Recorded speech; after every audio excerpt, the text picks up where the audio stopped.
Okay, I think we're live. Good evening. Welcome to Emergency Hedge. Hello, everyone. This Hello. is the channel where Jessica teaches me Netrunner. And Dave teaches me Arkham Horror, which is what we'll be doing tonight. We'll be doing a hell of a lot of it. Would you mind just checking that we are live, Jessica? Sure. I'll play the hold music while I do so. I believe we're also going to be doing some news very soon as well, aren't we, We Dave? are, yeah. I'll start on that if that's okay with you while you do checking. We're going to be talking about some of the Arkham spoilers that we have seen recently, including one very special spoiler, which we'll explain a bit more as we come to her. So we are in, the beginnings of spoiler season. We had intense week of horror around Halloween that wasn't really clear whether that was just a sort of little blip. But we now have an announcement article that has amazingly a whole schedule of spoilers. I can hear myself in Amazing. the background. We are and up and running. Awesome. So we've got all the dates of when things are happening right through to January the 11th, which is probably quite close to release date, I imagine. I think we've been told a January release for the player cards and a February release for the actual scenario, if I'm not much mistaken. There's actually another reveal going on tonight, Los Archivos de Arkham. I'm probably absolutely butchering that, but they're a Spanish language Arkham Twitch channel primarily, I think. They at some point during this broadcast will be releasing another card, but we going to chat about some of the cards we've seen already. I particularly want to talk about this lady. I believe you're contractually obliged. I am, yeah. I'll try not to be too thirsty during this conversation. I can't guarantee that it will be entirely thirst-free. This is Alessandra Zorzi, the Countess, the rogue from the Hemlock Vale pack. She is really very new indeed. So she's not just a new character in the game, but she's a new character in the Arkham Files universe. Cool. So they are getting towards the end of all of the characters that previously existed in other Arkham games. There's like a small number that haven't come out yet that we know will come, but they have upped the pace of creating new characters so that they have a slate of 5 investigators or more for each player card release, and Alessandra is one of those. So she's Drifter and a Socialite, 3 willpower, which is really unusual for a rogue. They're usually quite low willpower. 4 intellect, 2 combat, and 4 agility. And she has a very exciting ability, which is that you may take an additional action during your turn, which can only be used to parlay.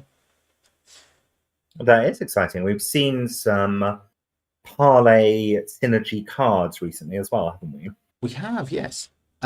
Before we go into those, Jessica, could I just check in with you? A little while ago, we were talking about you playing the Path to Carcosa.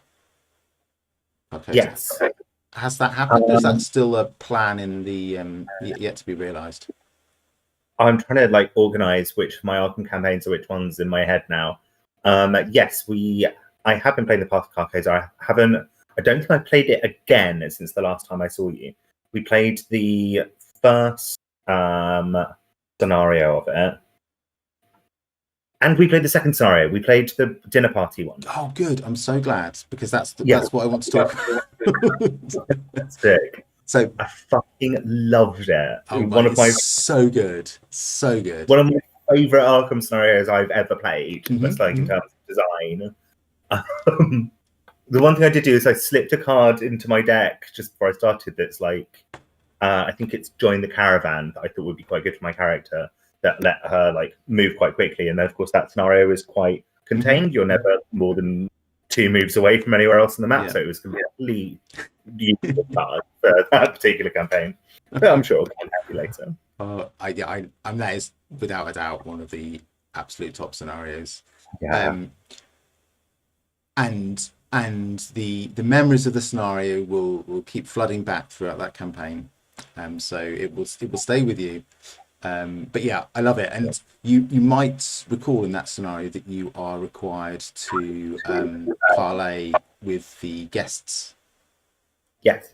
So parlay it's a sort of under explored facet of the game design up till now, really. So you know that the old release model used to be a scenario plus some player cards in a monthly pack, akin to the data packs from Netrunner of old. So in the oh, and also the deluxes, which was 2 scenarios at the start of the campaign. So in the deluxe for is that right? Oh, my memory's just completely gone. In the deluxe, towards the end of Dunwich, we got this card here, Fine Clothes. Yeah. Which is a body slot item, and you reduce the difficulty of tests you perform during parley actions by 2. I believe Fine Clothes might have been the specific card I took out to put in. Really? Because I was like, yeah, you don't parlay that much in this game. I'm going to take it out. Yeah. So I mean, this came out, and everyone was like, "What's the use for that?"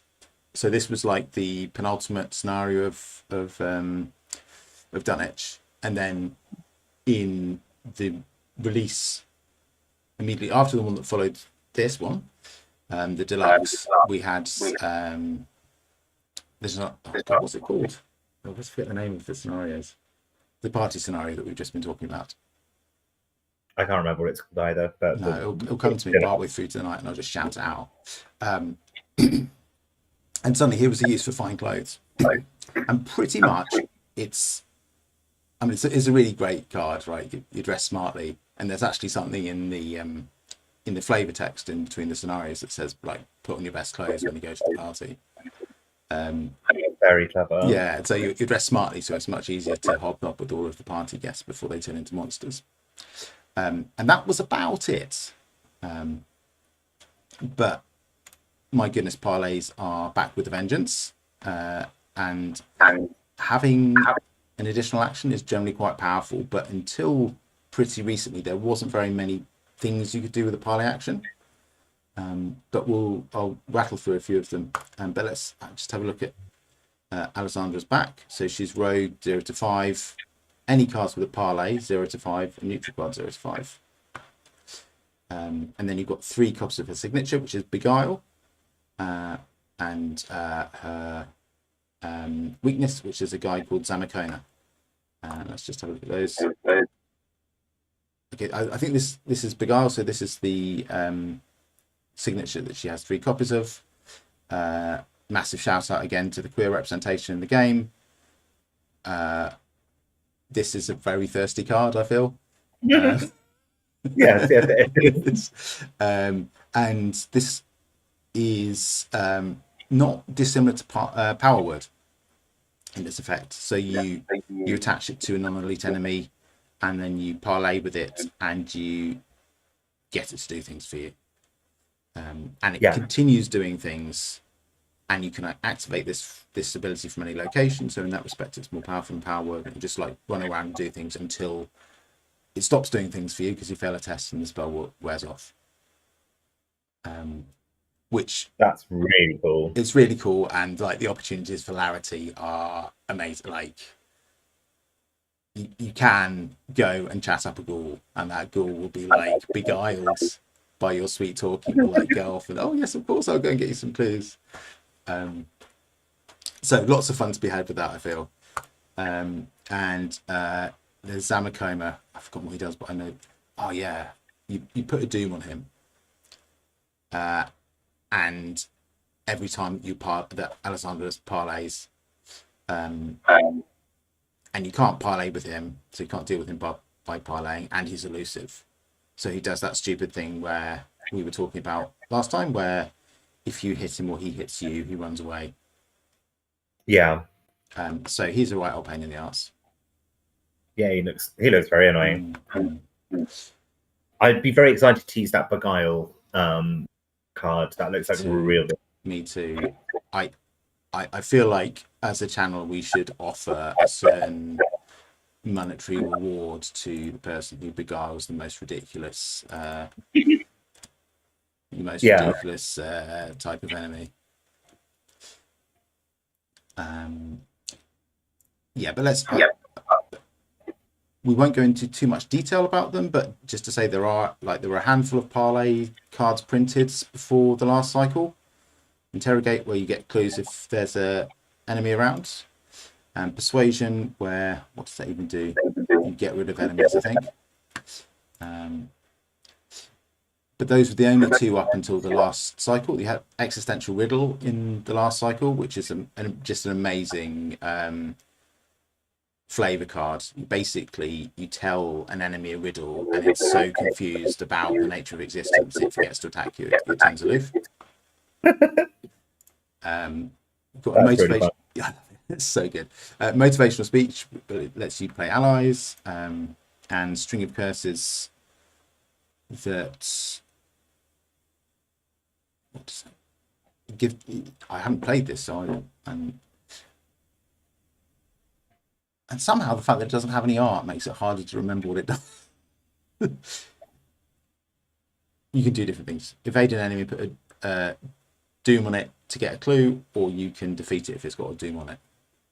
Cool. You had a power word, again in the last cycle, which we don't need to discuss any further because we've played with it a fair amount, and maybe we'll play with it today. And then also in the announcements, we had Stall for Time, which I think is just an extended evade, basically. Yeah, it evades for more than one turn. Cool. Also in the other spoilers, we've got Grift, which is a parlay for resources, steal some money off somebody. We also had this really cool card. Amazing art, but that allows you to recur parlay cards by spending charges. That's really cool. That's really cool, and I think people have said, I think people who spoiled this, which I think was the Card Game Cooperative, if I'm not much mistaken. No, it wasn't. It was another bunch. Let me check. We should credit people who've done spoilers. There was somewhere else, some underscore where underscore else.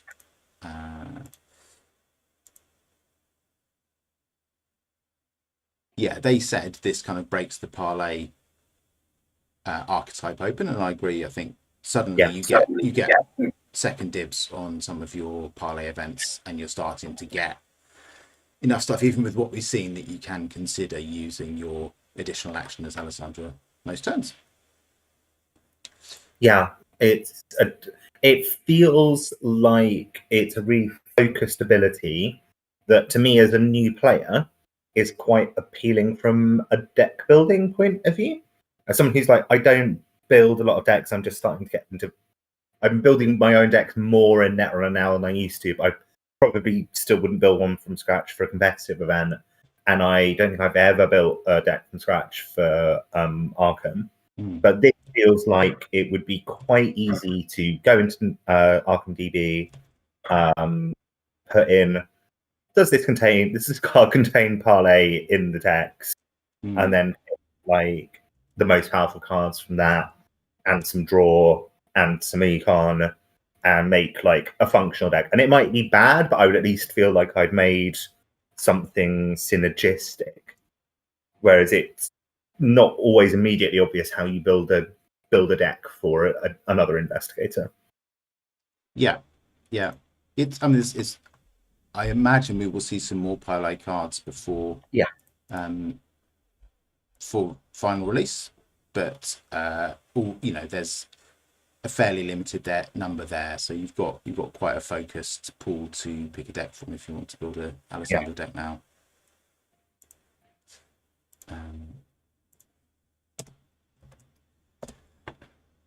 Did you want to talk about your special? I do, yeah. I would just give a little mention to Full Surrender, which is playing a weapon as a parlay, and Blackmail File, where it's kind of getting enemies off people. Yeah. But yes. Again, that's one I like, when the enemy is like a ghoul or something. We know about something bad you did. Horror from Beyond the Veil. Yeah. Oh no! My reputation. The photos we've got, Mr. Gore. I think you better reconsider your actions right now. Yeah, but the main spoiler we wanted to talk about today was this very special lady, Olive McBride. So, in the Mythos Busters Discord server, Veronica has run for the last release and for this release an ambassador project where you sign up to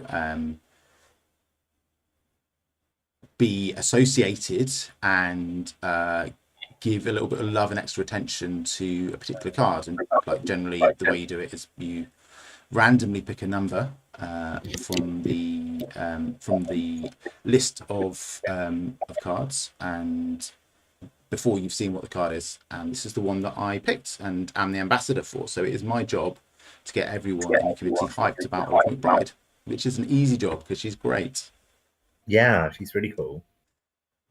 Do you want to tell us a bit about her? Yeah, so she's an upgrade of an existing card, and the way that she works is you exhaust her when you would reveal a chaos token, and you, instead of revealing one token, you reveal 4, and then you have to resolve 2 of the 4, and you ignore the rest. Which is a sick ability. Like, I saw this before I knew it was your special card, and I was very excited about it. I also really like the kind of like, not the flavor text, but like the subtitle text of it. On the first one, it says, "We'll try anything once." Yes, tried everything once. Yeah, it's awesome. I mean, I really love it when they have like in upgrades subtle changes to flavor text or the subtitle. It's really sweet. Did you know that bag fishing was an archetype in Arkham? No, I didn't. So are there a bunch of cards that do that? Yeah. So it's actually archetype that's existed since the very start of the game, but there, as was the case in the core set, there wasn't very much support for it. So we had Grotesque Statue in the core set, which is a hand slot asset with 4 charges that allows you to reveal 2 tokens and choose which one you're going to resolve and ignore the other. And there were a few other notable ones. So we had Jacqueline Fine, who was the Mystic Investigator deck investigator. So she is basically a sort of investigator with the same. Is that true? Reveal 2. It's got really nice. I haven't played with her actually. Yeah, I mean, it's another token fishing. It's reveal 2 additional ones, and then you choose and cancel 2 non-autofill tokens or 1 autofill token. So with her, you can chain several of these together, these token fishing events together, and I'll tell you about the rules for that in just a moment. But if you just do her by itself on a normal reveal, you pull 3 tokens, and if one of them's the autofail, you can cancel it, but then you have to reveal and resolve both the other 2, or you can just, if none of them's the autofill, then you can just resolve 1 of the 3. That's pretty powerful. Yeah, she's super good. I've been saving her. I'm looking forward to playing her. And you've got Dark Prophecy, which is revealing 5 instead of 1, but the one you reveal has to be one of these symbols. And I think there's a couple of others. I won't go through the whole thing, but there's a whole archetype there. And Olive, as you now can see, is one of the most powerful because she doesn't have a limited uses other than the exhaust. But her drawback was that you revealed 3 and you had to resolve 2. So if you pulled 3 very bad tokens or 3 tokens that there was no combination within the 3 that 2 of them would allow you to pass your test, then you're kind of screwed. Obviously, if you're revealing 4, that's increasing your odds. So it's a really, really solid upgrade. It appeals to the maths nerd in me, and specifically the probability maths nerd who will get very excited about trying to like crunch the numbers in my head, and will get annoyed if anyone else gets a calculator out and does it. In deference to that, I won't get a calculator out, but can you tell me how much better you think your odds are? I mean, it depends on the contents of the chaos bag to like completely punt your question. My naive answer, without doing like actual calculations in my head, is that they are a lot better with the one extra token to choose from. Like, it makes a huge difference. Yes. Like, it makes a huge difference to worst case scenarios and best case scenarios. Yeah. I mean, it was unfair of me to punt the question to you at all, I think, because it depends on how many you're up as well, right? Yeah. It's a complicated matter because the distribution of numbers that you might get and numbers that you might choose from, and therefore the combinations that amount to a pass I don't think it's completely unanswerable. Like, no, it's not. I think what at this stage is it's a lot better if you get an extra token to choose from, and you have. Okay. Here's the thing. There are. I think. Yeah, there are 3 different combinations if you've got 3 tokens and you need to pick 2 of them. And there's an exponentially larger number of combinations if you've got 4 tokens and you need to pick 2 of them.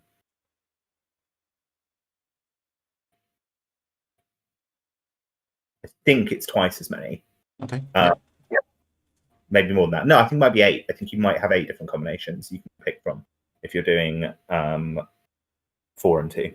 But this is all maths in my head, so like, if anyone's watching the stream and is like, you're full of shit, they're probably correct. Let's have a look and see if no one's talking in the comments yet, so I think you're all right. That's definitely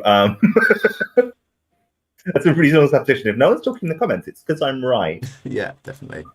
Nothing else could possibly be the case. Yeah. Other things that I want to mention about Olive, this is an employee 5-year piece of art. So Olive's face is the face of a FFG employee. Oh, cool. I very much hope that employee has a large print piece of this art on their wall. I would be very happy to have a large print piece of this art on my wall. It looks bloody brilliant. It's not even my face on the card.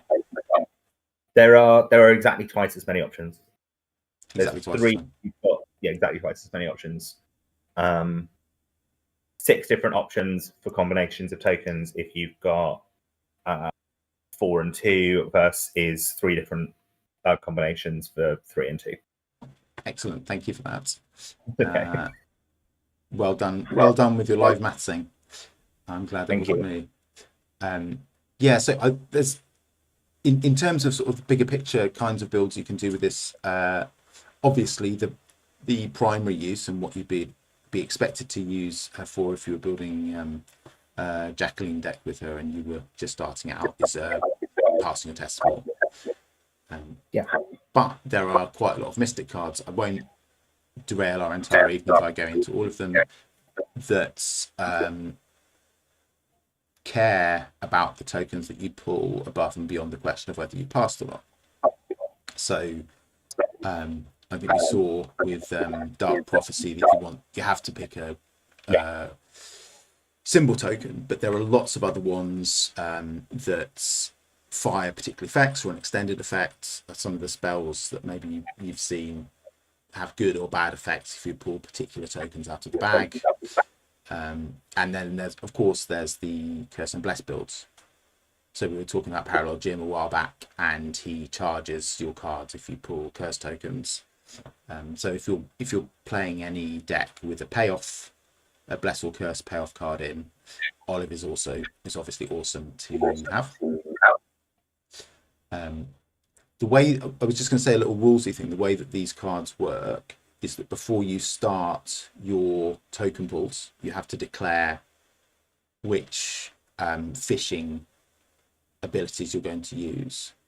So you'd say, I'm going to use Olive, and I'm going to pull 4 tokens, and then for token number 3, I'm going to use Grotesque Statue and pull 2 more for that 3rd token. So there's a limit, and you can't just sort of start a test and then be like, oh, I'm going to do this, I'm going to do that. You have to set out what you're doing beforehand. an older ruling that actually from the sort of period where they were a bit more like, let's make a rigid rule set rather than our rulings have been predicated on you having as much fun as possible with our game. If I don't feel they necessarily would have made that ruling so constraining at this time. That's just an observation. I don't think I've got anything more to say about Olive, but as her ambassador, I'm here to represent her to the world and will continue to do so. I feel pretty certain that when we are playing in the future, I think I've already chatted about us maybe playing a Blessing Curse deck, pair of decks in the future. Obviously, I will play Olive and I'll upgrade her. Probably as my first upgrade as part of my ambassadorial duties. Yeah, I think that's entirely reasonable. The only thing I would say against doing that is that I want to do it instead. You do, I guess, have more of a legitimate claim to it than I do, what with it being your card. But I will get a card sooner or later. I'm 47 is my card when that comes 47. Out. Do we know what type of card that's likely to be? I have no clue. I picked 47 because, first of all, because 37 was taken, and obviously you'd want 37 because it's a really cool number. She said neurotypically. But so I picked 47 instead because 47 is a number that appears a lot obliquely in the series Star Trek. Oh, really? Yeah, they hide it in lots of different places. It's actually in a few series. The Simpsons does it as well from time to time. Look, I'm going to stop myself from going too deep into the lore here, but lots and lots of things do it. Hitman Agent 47 being the most famous. Okay. It's that like lots of media franchises use as like a little nod and a wink to each other. I don't know what Hitman Agent 47 is, and I think this is probably another. We will leave that rabbit hole. It's a computer game. Okay. That's all. Yeah. Okay. That's all.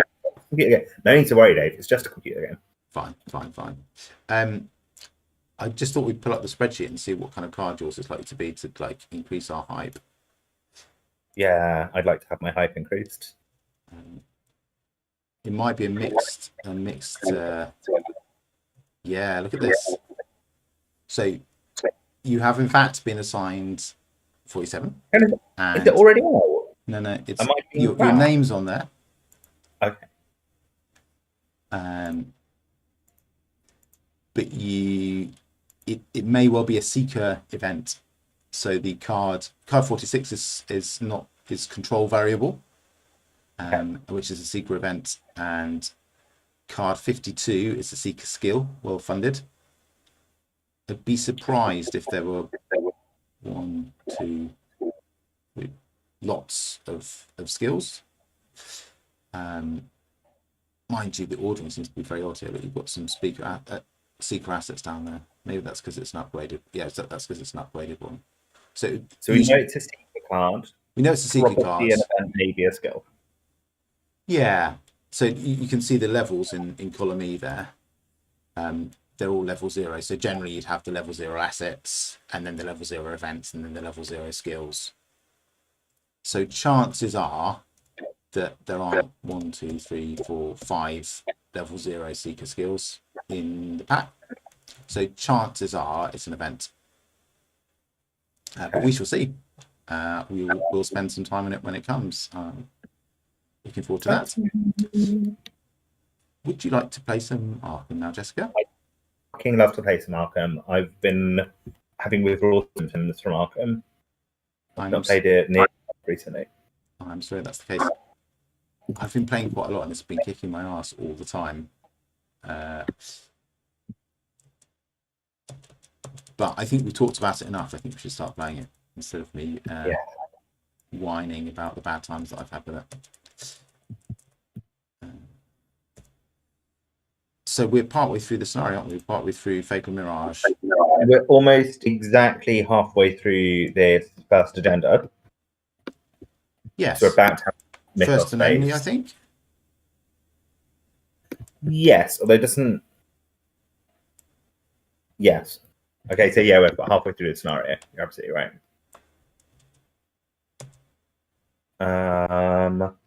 Yeah, and I think we're ready to just go straight into the Mythos phase because that's how we left it last time. Yeah, let's just look at where we are because I've forgotten. I'm in the base camp with some fog and a mist. You're in the Riverview Theatre. Dr. Kensler's office is ahead of you. Yes, and you had sort of nudged me towards saying, you'd kind of nudged me towards the idea that we might want to focus on bearing down on a particular path rather than opening up lots of different potential paths. Yes, I had. I didn't want to be too spoilery, but I think there was a hint somewhere in the setup instructions, and I drew your attention to it because it's a good hint. Cool.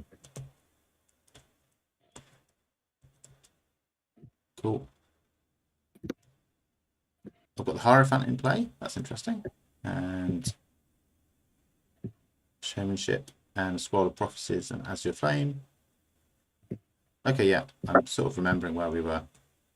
It's slightly disjointed, isn't it, having a week off or so in between the scenario? Yeah. I will try not to have COVID again. It's absolutely not your fault. I think you forbade me from saying whose fault COVID is, so I refrain from doing so. Well, I know you have very strong political opinions about it, Dave. They've mellowed a lot, actually. If we were doing this in like late 2020, my goodness, I would have had a lot to say. They have mellowed a lot. Yeah. Last week was not. Last week was not fun. On the other hand, it was like kind of nice just have a few days in where I didn't feel like I had to do very much and feel guilty about that. Shall we advance the agenda? Without further ado. 8 of 15 team. Please draw a card, Jessica. Oh, hello. You seem like I haven't even read your text yet, but you seem like a right cunt. Hunter, Primordial Evil, Hunter with Retaliate. 4th, when you deal any amount of damage to Primordial Evil, shuffle the top card of the Tequila Lee deck into your deck without looking at it. If you cannot, Primordial Evil attacks you for 2. What the fuck? For 2 health and 1 sanity. It's really bad. That's terrible. Yeah. Like everything about that's horrible. Okay, well that's going to be a fun turn for me. Your go. I've got an Amnesis. Oh, it's a peril. You can't tell me what to do. I won't be giving you any advice, Dave. I mean, it's quite obvious what to do, which is take 2 horror and suck it up, buddy.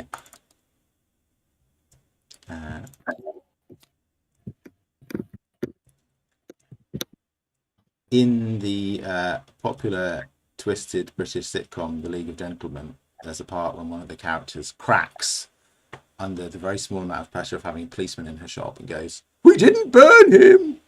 Is that a reference that means anything to you? To me, yeah, I love The League of Gentlemen. Yeah, that's not something we're going to be able to say about the Primordial Evil, Jessica, after tonight's finished. Okay. Yeah. It's burning a foot.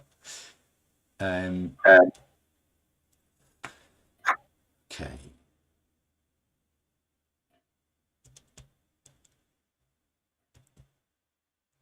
Would you like me to come and burn a Primordial Evil for you? Yes. That sounds nice. I would like it if you did that.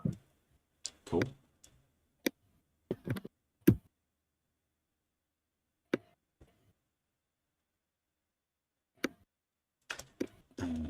Let's see.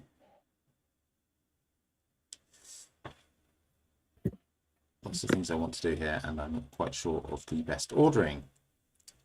So, got 2 Azure Flame charges, which will do, hopefully,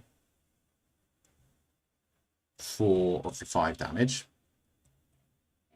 I can do move, attack, attack. If you fancy my chances against a 3 combat enemy.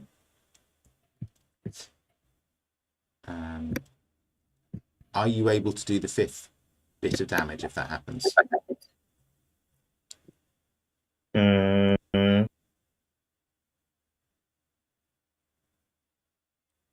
Probably. I'm just thinking about how I'll organise my turn to do so.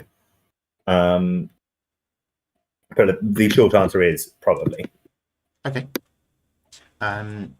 Cool. Got enough good cards that I could do a 5th damage and take a Tequila card as my penance.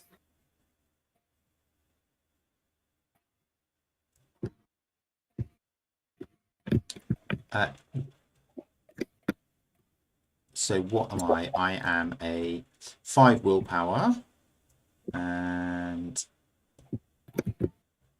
don't have anything to boost that at the moment. So I'll be a 5 versus 3. Not shocking chances. It's not also a dead cert.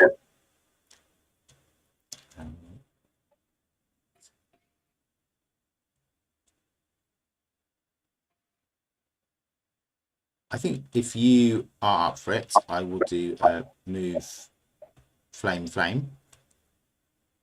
and hope for the best. Yeah. If the first flame doesn't work, I will do something else. Am I right? So I'm trying to think through what my turn looks like. Retaliate means if I miss, it will hit me, right? Yes, and me too, actually, which is worth bearing in mind. Oh, okay. It won't hit both of us because one of us misses, but it will hit you if you miss. Yes, it will hit the attacking player back. Cool. I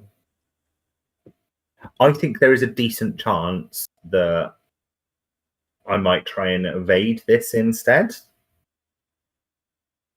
It's very easy to evade. Oh, yes.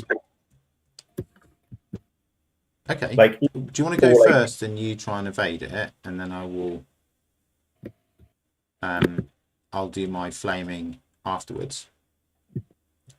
Sure. Okay,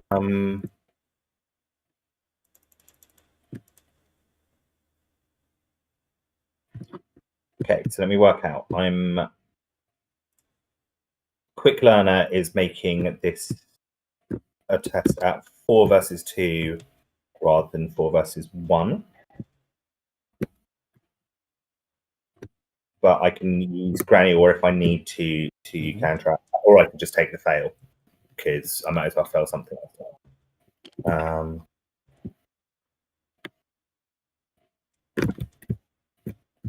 Okay, that's a -0, so I have in fact evaded it.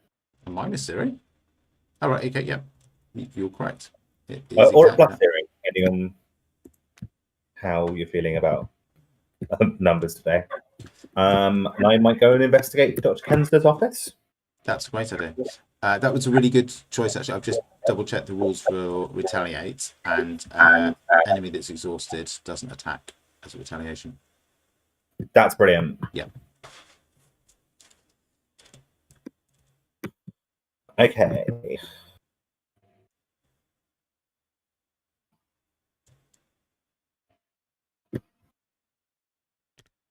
It would be nice to fail an action here, but I don't have drawing thin out, so it's kind of hard to fail one on purpose.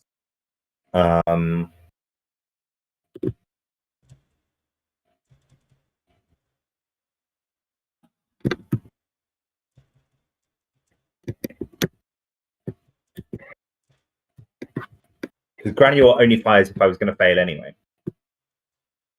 So I can't use Granule to make the life harder for myself.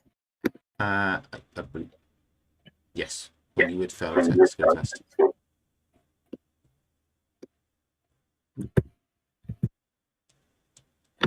Okay, if I investigate at a -1, I've got a decent chance of failing anyway, which would be my favourite thing to do at this exact moment in time.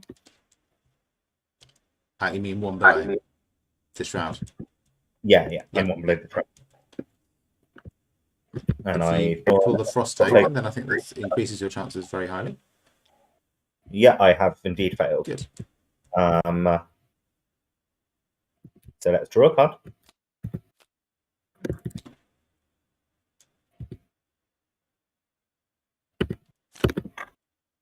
That is not what I meant to do. How many cards is that? More than I meant to.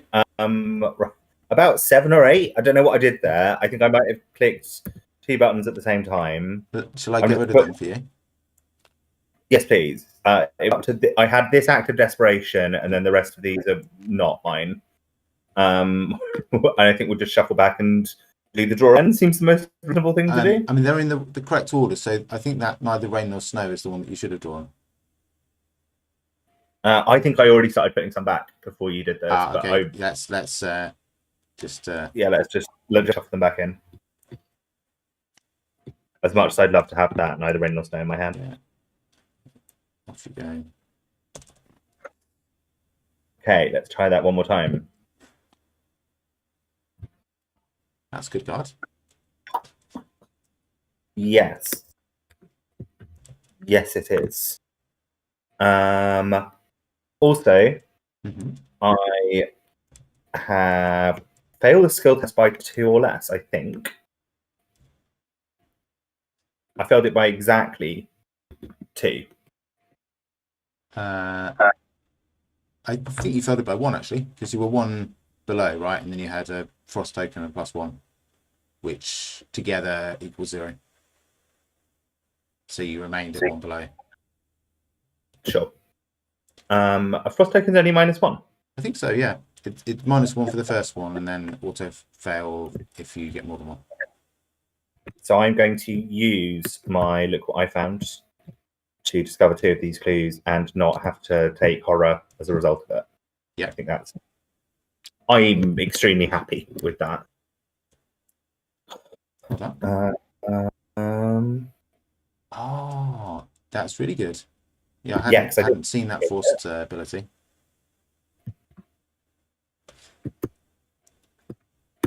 Am I right in thinking that we flip them and we look at the story text underneath once they're... Oh no, you can spend the Mirage number of clues to flip them. Is that how it works? Oh yeah, you're right. We might already just have enough clues. I don't think it's ever bad to have more. Let's just double check that. As a free trigger ability, investigators at a Mirage location may spend the indicated number of clues as a group to flip it over and resolve the story card on its other side. We could just do that. I've got quite a lot of clues. Yeah. And so do you. And this isn't my favourite location to be investigating, because I don't want to take a horror every time I investigate successfully. Like, I didn't mind doing that. Getting 2 clues and not taking the horror seemed pretty good. Actually, does it have a victory point value? No. I don't think any of the locations do. There might be some car rules that trigger if we clear locations of clues, but I don't think that's the case at the moment. So spend 4. Not like that. That's not how you spend 4.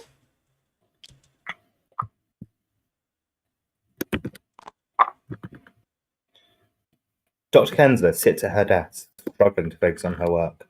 Various papers sit in neat piles around her, and the bookshelf is perfectly ordered, just as you would expect from the professor. But the journal she writes in is cluttered and unkempt. She runs her hand through her hair, undoing her ponytail. No, she mutters, ripping a piece of paper from the book. You spot a photograph, serving as a bookmark, keeping her page as she shuts the journal angrily. She opens one of her desk drawers and throws the crumpled paper inside, barely noticing the way the drawer bubbles over with miasma and the putrid grey mist emanating from within. If Dr. Amy Kensler is alive, she is not. If Dr. Amy, actually, I think she's alive. It's Marla Singer, the possible love interest who died sadly in the plane crash. Spawn the set aside memory of an unrequited love enemy at this location. I've fought this enemy a few times in real life.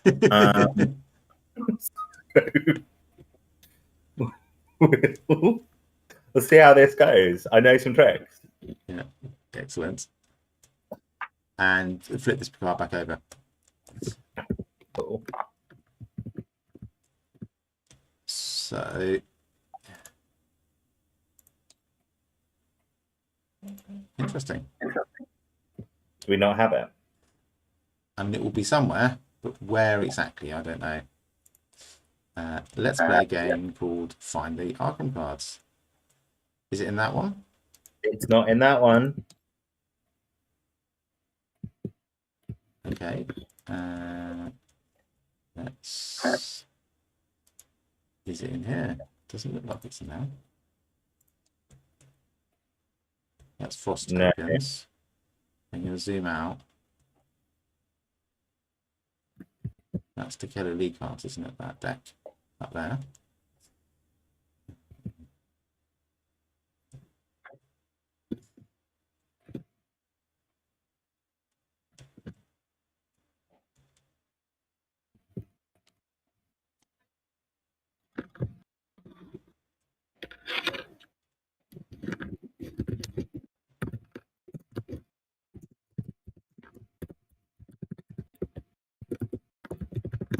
Oh, here we go.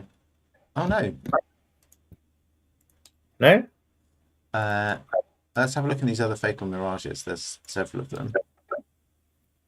Memory enemies. There we go. I assume it will be in there. Yeah, it does. I always do that. I never mean to. Oh. It is in there. Good. There we go. Top card. Okay. It was Spawn here, wasn't it? Yes. Doesn't look like a very nice enemy. No. So 6 health, 4 combat, and 3 evade. And it's alert. So it will attack if we fail an evade, test against it. And you can damage it by discovering clues, and you can, when it's defeated, we flip it over and read it back.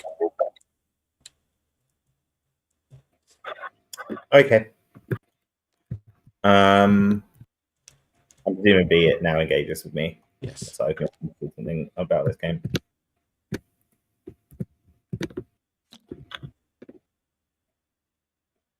Do you have an I've got left? loads of like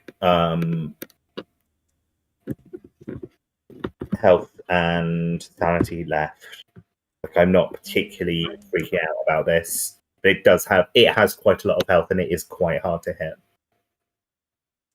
And at most we can do 2 damage to it passively by discovering clues. But in discovering those clues, we would take sanity damage anyway. So that doesn't feel like the way to beat it. I have no weapon at the moment, so I would be fighting it very inefficiently if I fought it.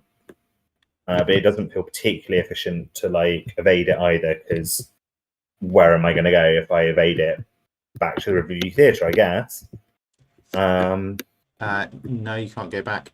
You see these connectors are one-way connectors. Oh, okay. Once you have started delving into somebody's memories, you it's down is the only way, as Yaz once sang. Okay.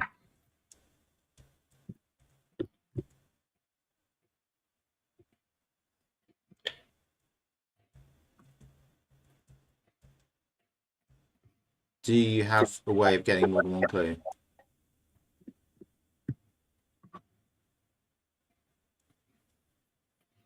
No, not right now.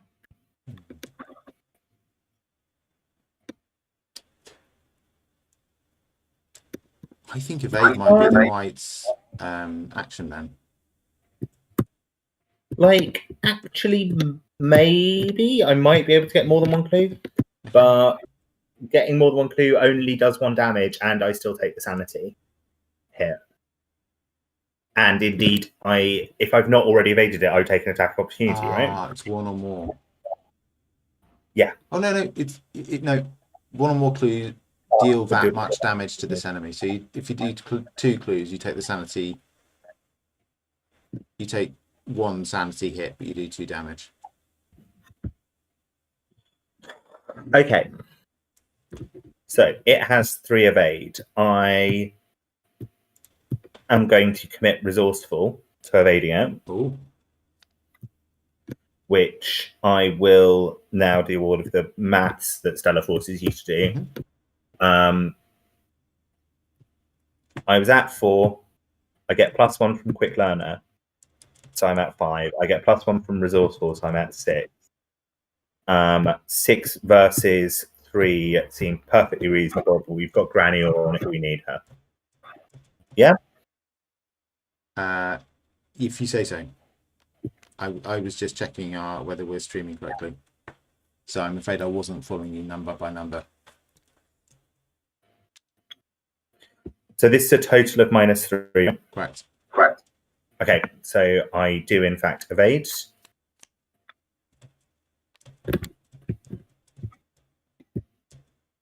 And I've now got to look what I found back. Cool. That seems a sensible thing to do. Thank you.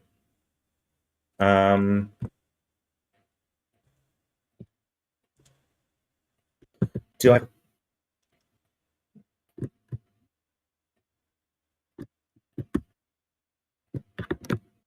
I think that's your 4th action, right? No, that was my 3rd action. Really? No, you're right, it was because I moved as well. Yeah, evade, move, investigate, evade. Cool. Yes.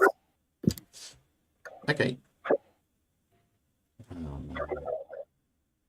Over to you.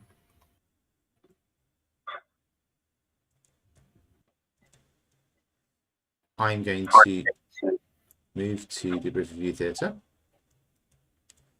I am going to use Azure Flame once on the Primordial Evil. So I am 2 up. Is that right? Yeah, there's not any bonus on that Azure Flame. And I fail. And I will do it again.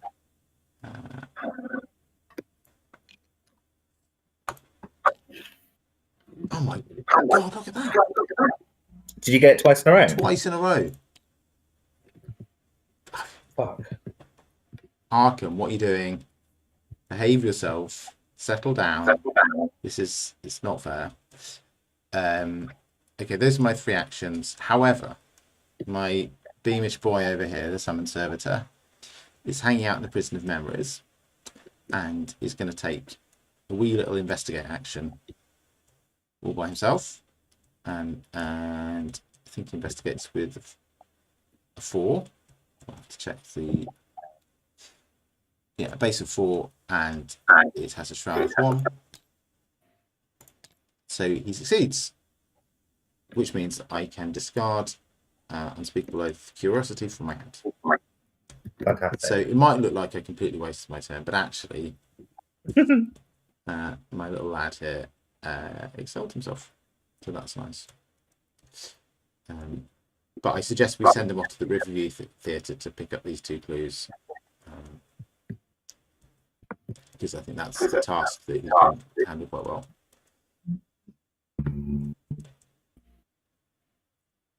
Yes.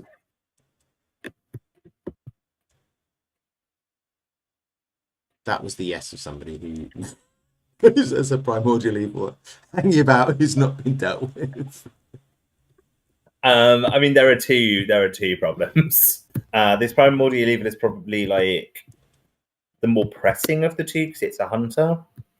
But but it is also very easy to evade. We could just like burn an action on it turn after turn, possibly for the rest of the game if we wanted to.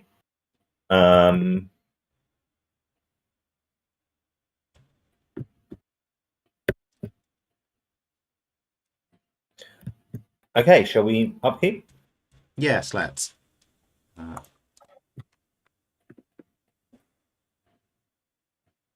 Well, that's cool. That's cool. Right. This is the Kelly deck, isn't it? Over here. Over there, yes. Oh, have you drawn a Kelly Lee card? Yeah. All it did was 1 damage. Okay. Which will go on me.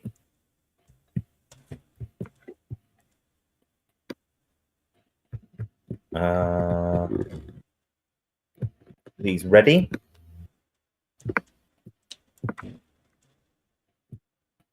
Hello again. I remember you, memory of an unrequited love.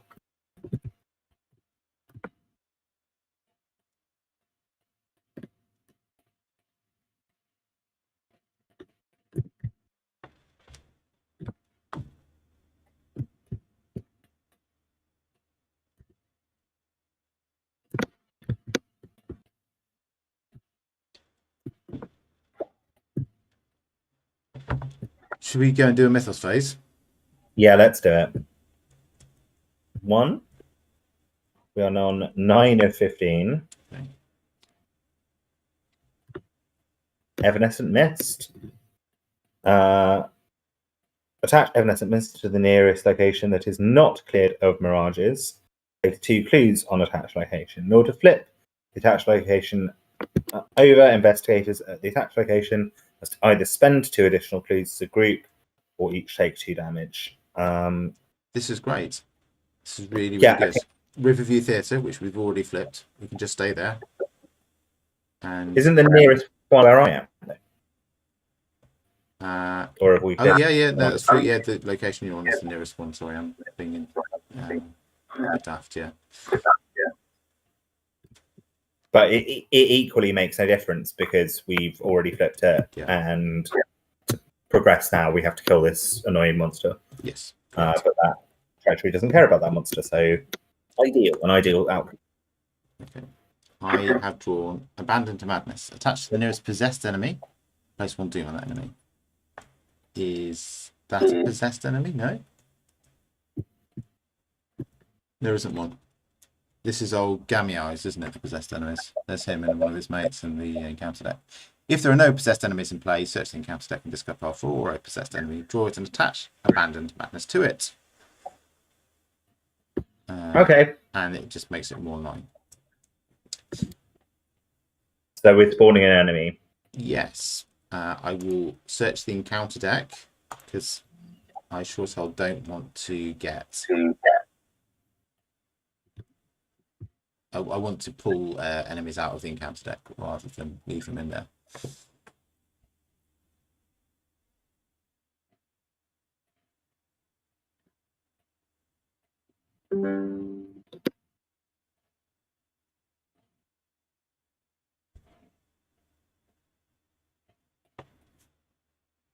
Okay, I think the Lost Researcher. Okay.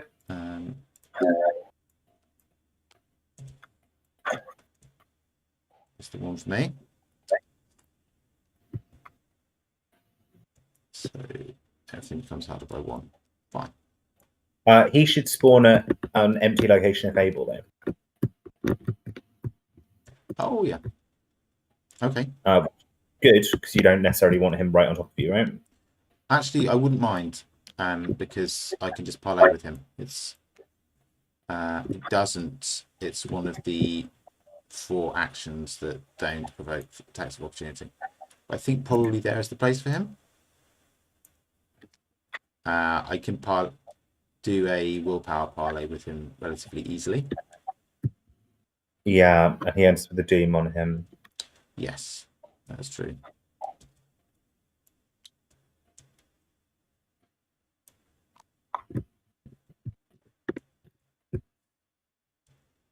Okay. Do you want to go first, or shall I? I'm happy to go first. I think I'm just going to spend quite a lot of time attacking this thing. I don't think there's an efficient way to do it. I think I should just do it.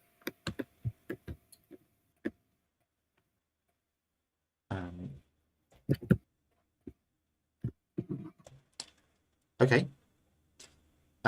How much do you want me to abandon my tussle with the primordial evil and come and help you? I feel like killing this thing is how we progress the campaign. And we have 5 turns left, which is, well, I mean, we have 6 if we kill the researcher, but killing the researcher will take up 1 of our turns anyway, because we'll have to travel there to, like, go and sort it out.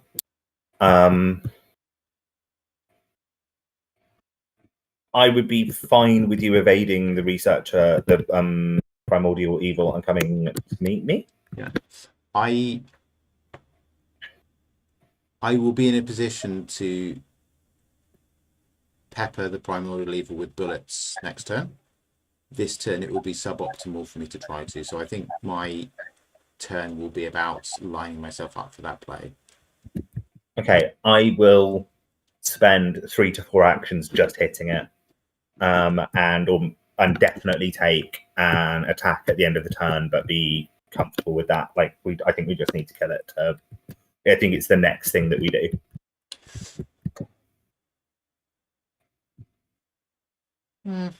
If you can evade it and just leave it there, I think I'm quite comfortable with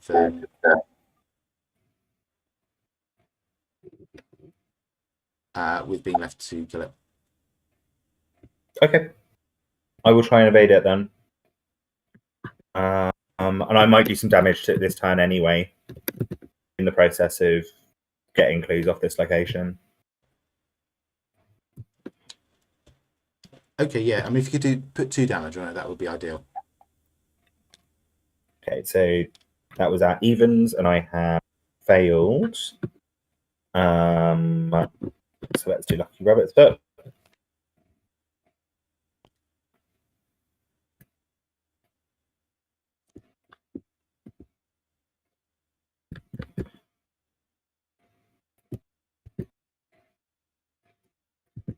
Let's do this again at a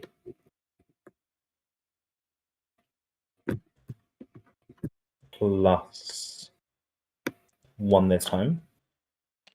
You're fighting it? I'm evading it. All right. Okay. Yep.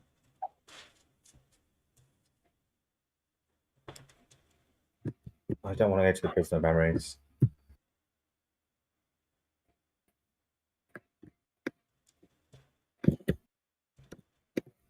I'm going to put the top card, particularly deck, into my deck. Oh, mine. Okay. Okay, let's try this again at a +2. Okay, that's a success. Hooray! Well done.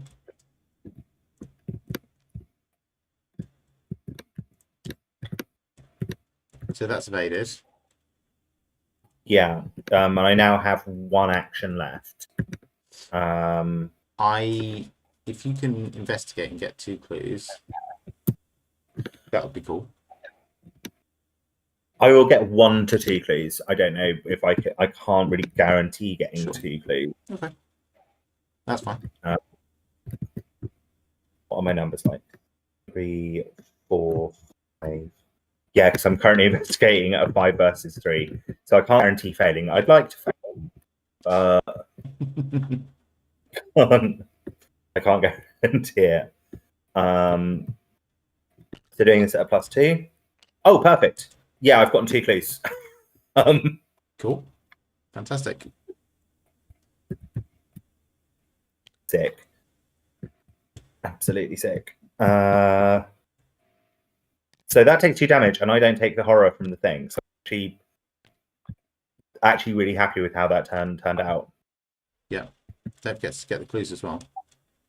Yeah. Cool. Okay. Now, the good thing about my Azure Flame being used up is that I can use Dexter's ability, which I think is probably the first time this scenario, maybe the second, to get rid of Azure Flame and get my Lucky Cigarette Case into play, which costs 1. Then I will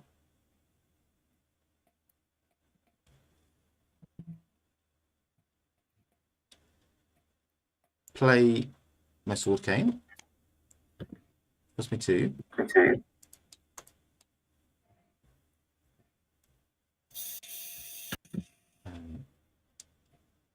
And I will evade using my willpower. And with showmanship, I'm at like 7, I think. So I do fancy my chances quite a lot. And that's a success. So it's evaded. So that was my first action, playing Sword Cane. Second action, I am going to use Scroll of Prophecies.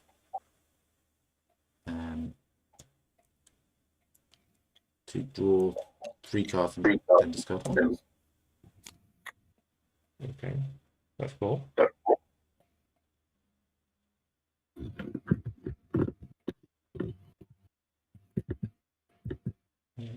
And I think I discard the extra copy of Lucky Cigarette Case. And then for my third action, I'll move to join you here. Brilliant. And then the servitor is going to bamble off to the base camp. Cool. And that's my turn. A very nice turn it was too. I'm pretty pleased with it. So enemy phase. Both of those 2 enemies are exhausted, and the lost researcher just sits there with gammy eyes, feeling sorry for themselves. And so we have an upkeep phase. I drew another Tequila League card. I'm so sorry. It's okay. There is a small question mark over whether I remember to shuffle. I put that one I got, but I think it's unfair for me to be like, oh, maybe I could shuffle every time. I have to live with it if I made that mistake. And it's 1 horror, like worse things have happened. In fact, fucking Granny Orm can have it.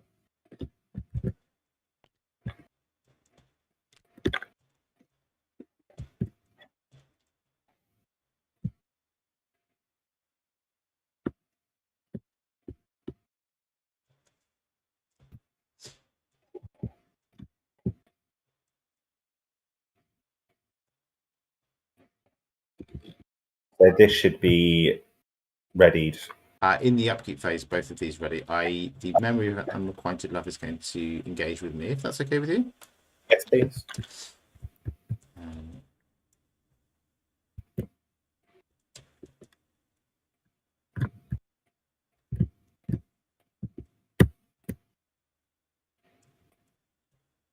And then we're on to the Michael's phase? We are, yeah.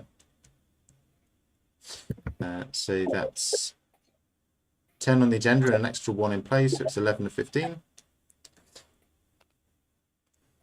Oh. Hello.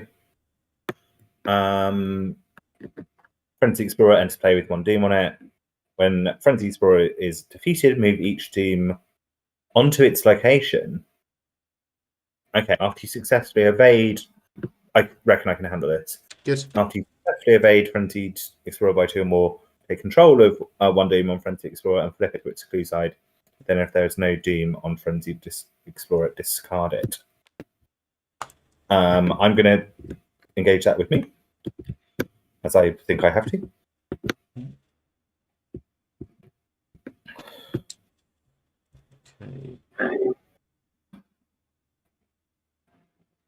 That's unfortunate. I've drawn a horrifying shade, which it loses aloof because our location has been cleared of mirages. Yes, so it has.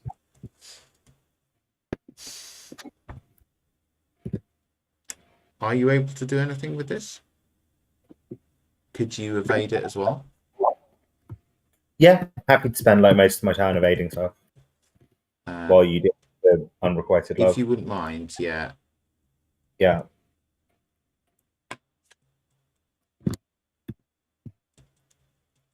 My evade's pretty decent.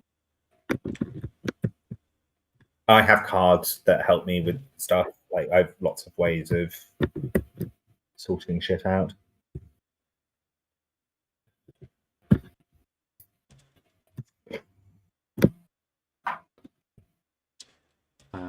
Shall I go first, or would you like to?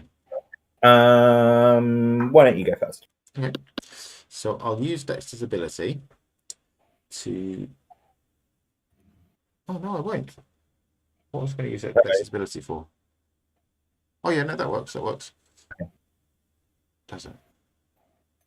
No, I can't use his ability and do the thing that I wanted to. Okay, never mind. I'll play Sleight of Hand.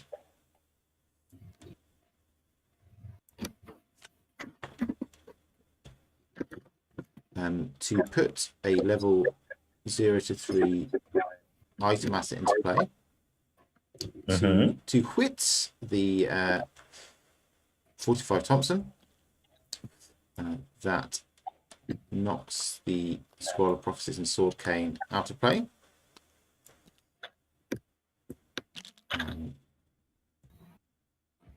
But it does mean I get to do a lot of shooting. So I have 3 combats. I get +2 from the 45 Thompson and +2 from Showmanship. So that is 7 altogether. And I'm going to commit Overpower to. Is that a good idea?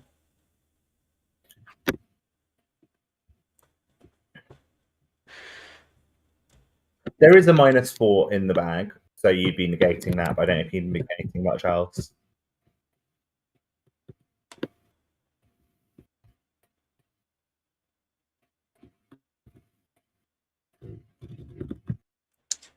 Yeah, I am going to. I'm going to. So I'm hoping to trigger the lucky cigarette case. So okay. I'm now 6 up. Right, that's a success. So I do trigger the lucky cigarette case, and then I draw 2 cards, one for the cigarette case and one for Overpower. Cool. And 2 damage goes on that. And I spent an eye for that. No. Looks like TCS is particularly willful today and not very helpful. I'm shooting again. This time 3 out. The cultist is a -2, so that's a success.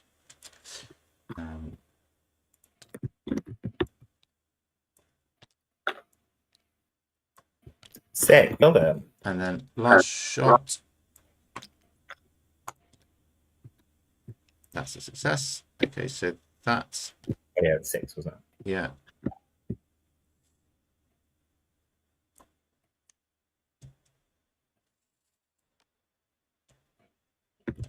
That goes in the victory. No, we flip it over, don't we? We do flip it over. You read it for us. Sure. Dr. Kensler, the real one, eyes you coldly. This memory is not for you, she warns. Though I suppose you have no more control over this than I do. You cannot help but be a little curious what kind of academic work would rattle somebody like her. So you ask. It was not academic in nature, she confesses, running her hand idly along the vision of her office desk, before pulling the photograph out from inside the journal and examining it in private. I was never very skilled in expressing myself in matters of the heart, she says, and the photograph fades in her hands, along with the rest of the Mirage. Come along. I don't wish to remain here any longer, she states. In your campaign log, record Dr. Kensler has confronted her demons. Draw a checkmark next to her name in the expedition team section. From now on, whenever Dr. Amy Kensler is included or used during a scenario, use the satellite aside resolute version instead of the version from the expedition team encounter set. If she is currently in play, switch her with that version now. Add this card to the victory display. The investigators may advance the current act or continue playing. Cool. That's an interesting phrasing. The resolute version. The last bit that said we may advance the current act or continue playing, because that suggests that we have, if we wish, now won this scenario. Correct.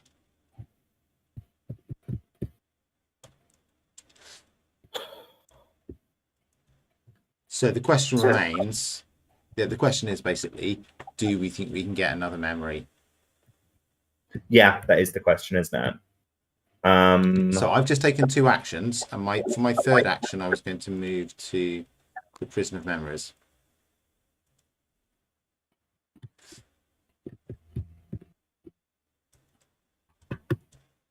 How are we doing for clues? We've got loads of clues, haven't we? We've got quite a lot of clues. I think we've probably got enough clues that we can just probably go through another memory without doing much more investigating, just staying ahead of enemies. Okay. I have multiple solutions to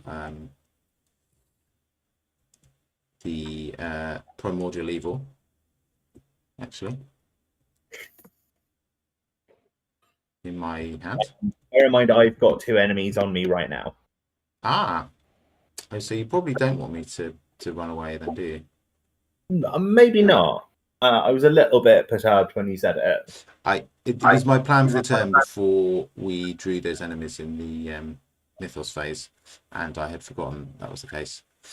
Because I was busy dreaming about all the shit hot things I can do with Power Word.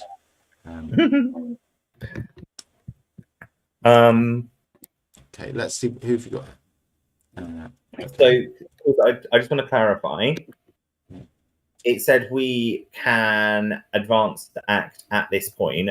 I'm presuming if we get halfway into another memory and decide that we don't have what we need to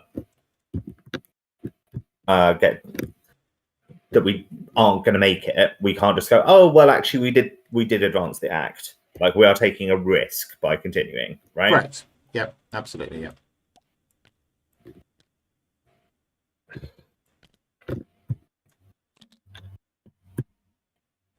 I mean, if it's the same kind of clue distribution as it was before, we have enough already without doing any investigating. Like you say, it's just staying ahead of the game. I think we can do that. I actually don't have another action, so I realise it's immaterial.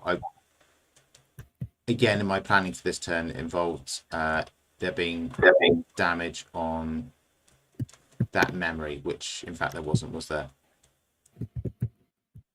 Did you do any damage to it last turn? So I did 2 damage to it. It had 2. Like, I think you spent 1 more action than you needed. I spent 1 more action than I needed to. So I do have I do have a spare action. And you should have an ammo back as well. It doesn't matter because I sleight of handed this out and it's coming back to my hand at the end of the turn. Okay. You definitely have another action. I was a bit like, why has he done that when you hit it for the 3rd time? Do you want me to shoot the horrifying shade? Yeah. While I've got out a big gun. It seems like the fair thing to do for my teammates. Right? Yeah. Cool. Okay. I will shoot. I will kill again. I warn you, I will kill again. Okay. I'm not going to spend another ammo because I had already spent it. But I will pull another chaos token. That's a curse. That's a frost token. So let's just see. I'm God, what am I? I'm at 7, right? And I'm trying to kill a 3-fight horrifying shade. I think we're going to Claypool that particular frost token.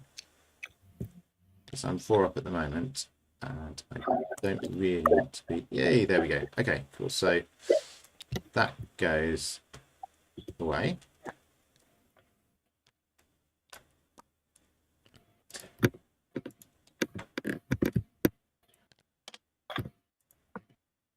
I think this button's doing this, and I'm just discovering why.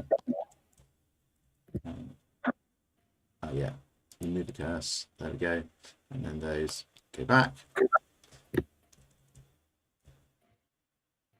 It's a very satisfying image. You kind of pulling a Tommy gun out of your top hat and just. Are you talking to me, horrifying shade? Okay, that really is my turn. The Thompson comes back into my hand.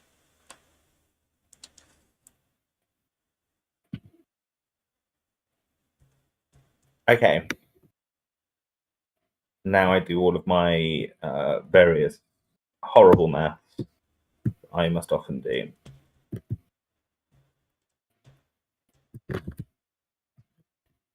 I'm going to start by punching this horrifying shade at a -1 for me. Well.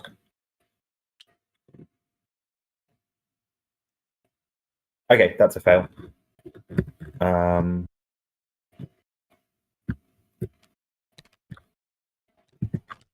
come it's a -1, Jessica? So I was already at -1. Oh, sorry. Okay, so I've got quick learner out. Yeah. Okay, you beat evens, but for quick learner. Gotcha. Yeah.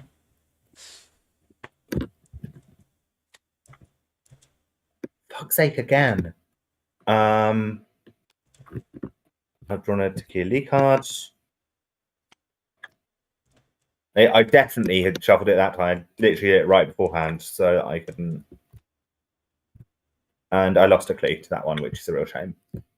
Because I don't think I particularly want to get that clue back. Right. So, shit way to start. And we'll do that again at evens. No, I do not fail by 1 because Granny Orn comes to the rescue. Yes, go Granny Orn. Yes.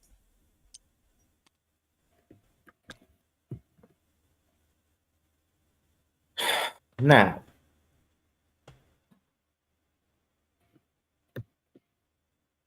I want to evade this dude by 2 or more.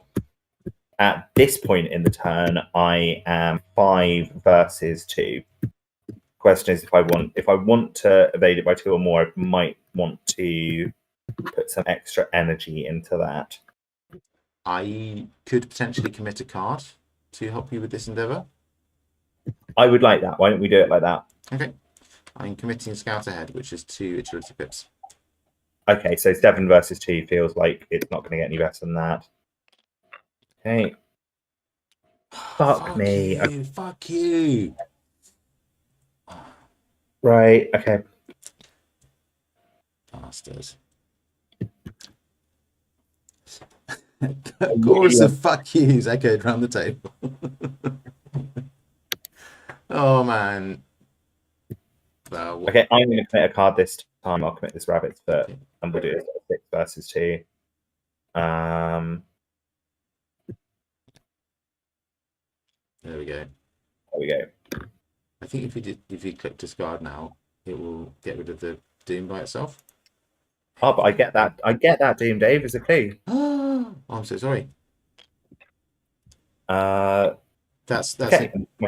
It wasn't just me overbearing them. It's a new thing that they've put into the mod since I started using it, and I saw someone streaming with it, and I was like, "Oh, that's amazing!" I've been manually throwing away tokens for the last like weeks and weeks and weeks. Sorry, I got a bit overexcited there. Okay. There are no enemies in play for the enemy phase. I beg to differ, Jessica. There's one over here. And there's a primordial evil. Oh shit! So there is. Okay. And that, I think, is coming for me.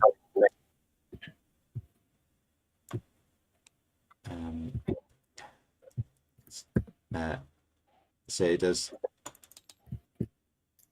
2 damage and 1 horror to me. Can I make a suggestion about how next turn? I think one of us needs to like plow ahead and open up new pathways and discover stuff. Yeah. And I eventually fight an enemy. I'm guessing that eventually we'll have another like one of these memory enemies coming, and they are quite hard. Did I remember to move the server to this turn, Jessica? No, I don't think so. Okay, I'm going to pop it in the review theatre where we can go and watch it play. I agree with that. And then the other one should be on enemy management. Yes, that makes sense. And it feels like the other person is you in this situation. If I'm abrupt. Yeah. Bit of information I've kept for the end. Yeah. Don't worry, this enemy is getting managed. Okay.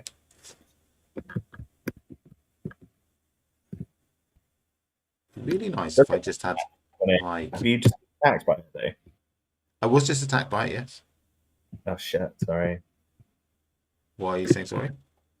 Oh, because it's not good stuff. It's got quite a beefy attack, see. Like if you'd rather it attach to me and attack me, and then you just like no, I don't think so. I've got 2 sanity left, so I think that's probably the last time that I can let an enemy that does horror damage attack me. But okay. I think that's okay. I think 2 is an acceptable margin. I've got health and sanity coming out of my arse because this Ambassadorial is a little bit broken. So I was just making the offer. Yeah. But it would cost one or the other of us an action next turn.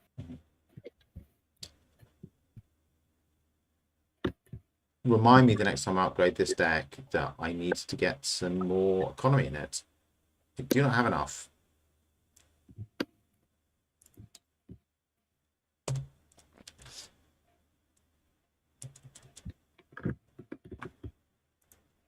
Okay, upkeep.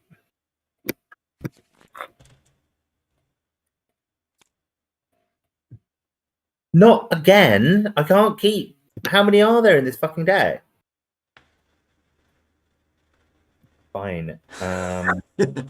A lot.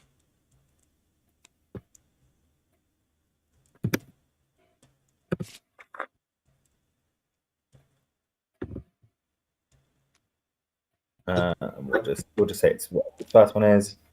Unluckily, it is lucky. Why is this game being like this? Stop it, game. This I don't hate this campaign, but it does have, like, in Frost Tokens and Kelly's, it has got 2 really, really shitty mechanics that are pretty miserable. I've drawn them. The last 3 draws I've done have been fucking killy. And that one got the best card out of my hand. It really sucks. There's no getting around it.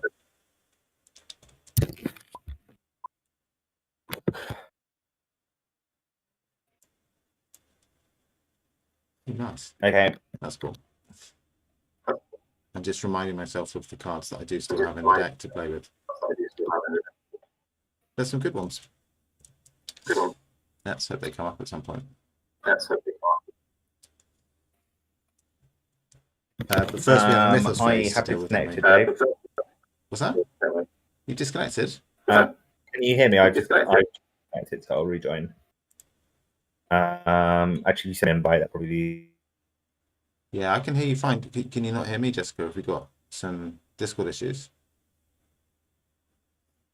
Oh, that's weird.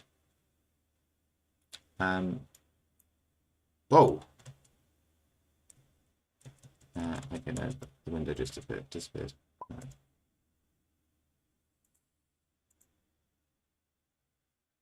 Okay, Jessica's back in game, and I'll just send her a message saying that I can't hear her.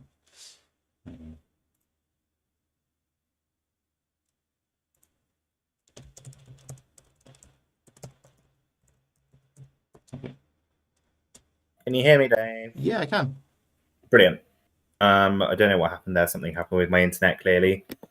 And it lost sound, and it also kicked me off the thing. That's a shame, but I'm back. You're back, so that's good. It's one of our smallest technical difficulties yet. Yes, I was about to say that, and then I thought it was a hostage to fortune. I apologise for the next technical difficulty, which is now my responsibility.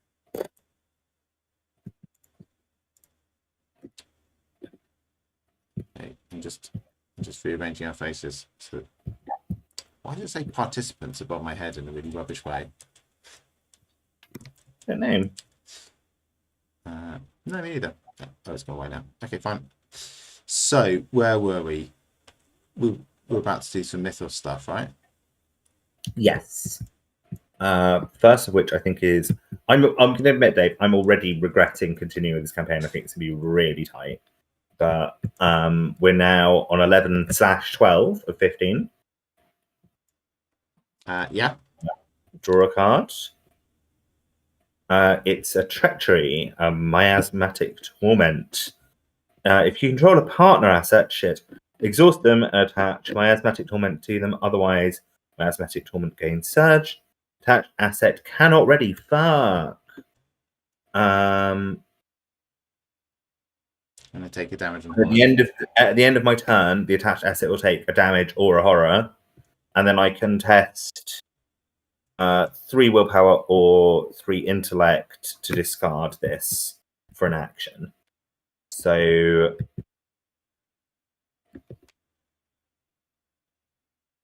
yeah, I want to exhaust this as well. The exhaust bit, I just don't particularly want this dude taking damage and horror every turn. No, in fact, he can take exactly 1 horror for 1 turn before things start to get very dicey. Yeah, I mean he can take 3 horror for it's either or, right? So oh, is it? Yeah. Okay, fine. Yeah. But I also it's permanent with these guys, so I will spend an action this turn to try and get rid of miasmatic torment. Okay, I will draw Glimpse the Unspeakable. Okay. Top card of the Tekelli deck, and then it goes and doesn't go away. Comes back in. Ah, of course it's the horror. Of course it's the bloody horror. Okay, 7 of 8. I'm very, very, very sorry, Jessica. Put it in my deck. Yeah. I mean, we weren't supposed to talk about it, but I think you should put it in my deck because I've got more cards than you. Oh, no. That's... Yeah, not that one. Not that one. This one here. This one here.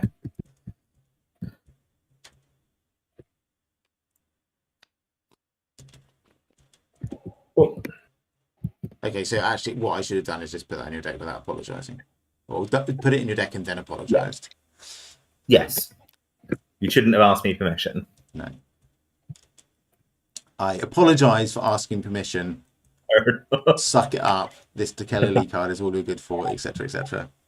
Yeah. There we go. Now we're playing properly. I'm glad.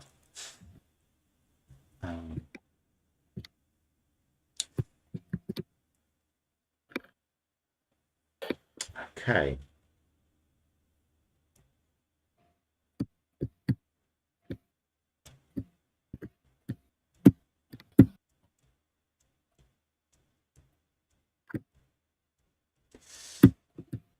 So I think I need to try and evade this primordial evil.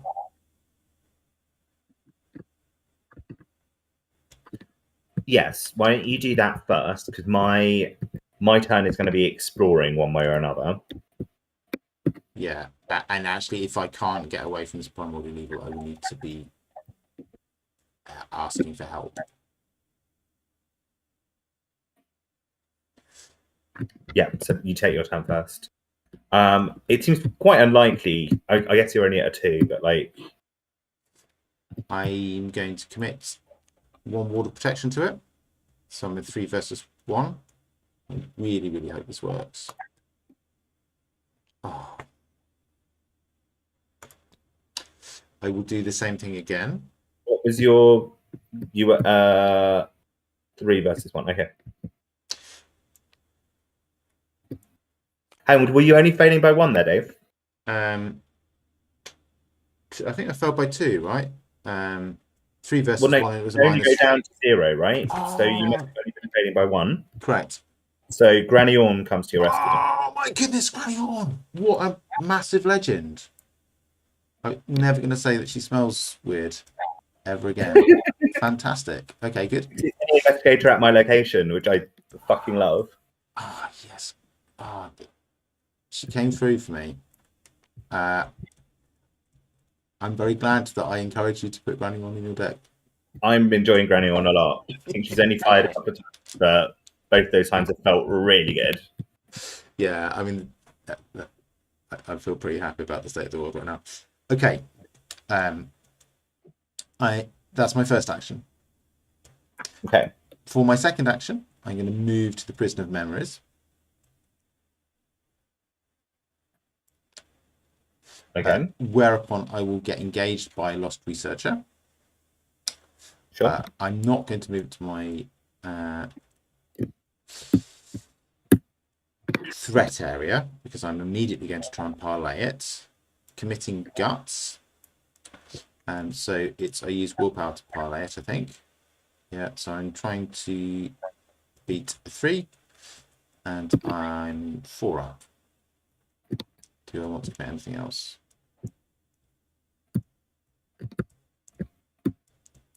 Yes, I think I do.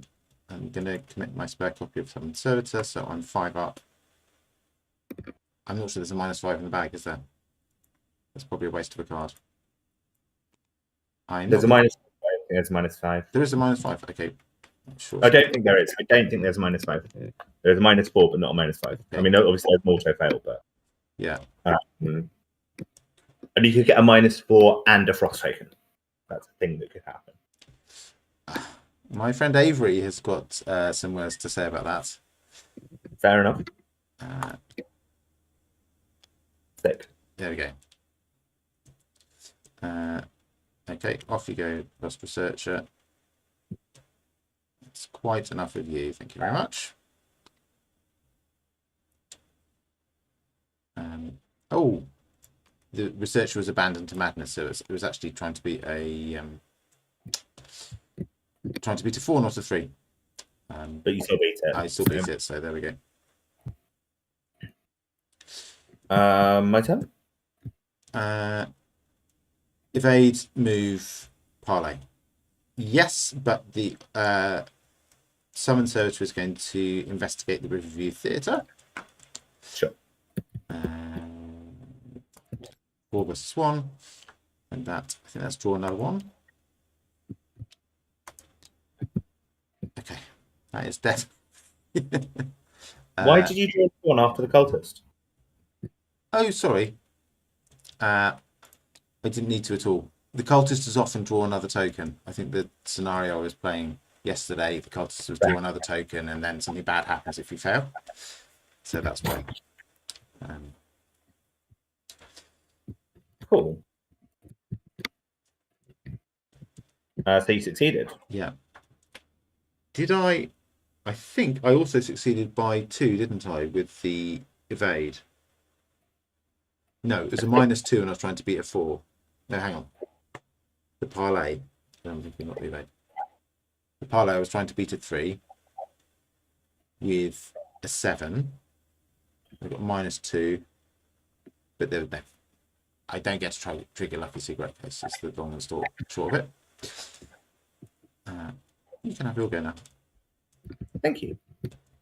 So,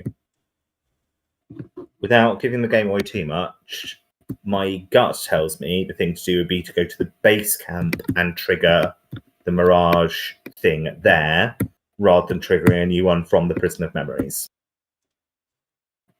Right?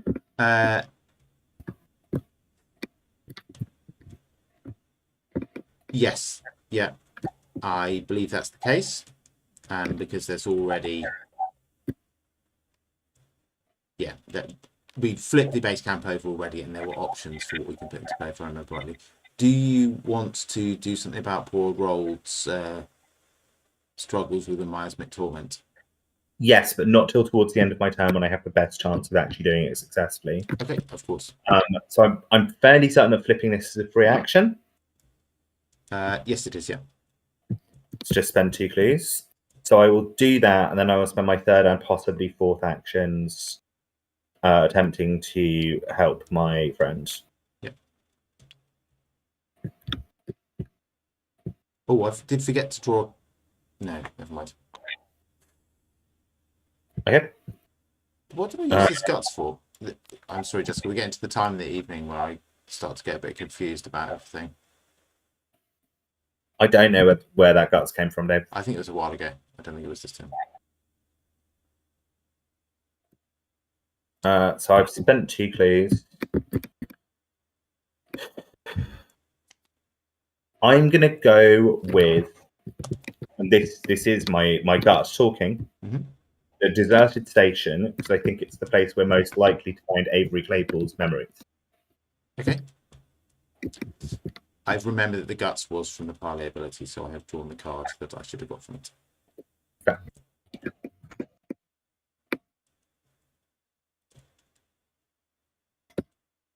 So have you managed to get that? Shall I find the deserted station?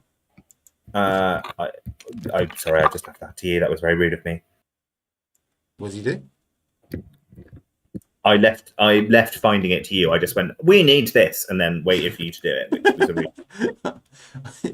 To be honest, I'm not so much worried about it being rude as just my general incompetence. I just think I threw a whole load of these locations into here, which was a bad idea.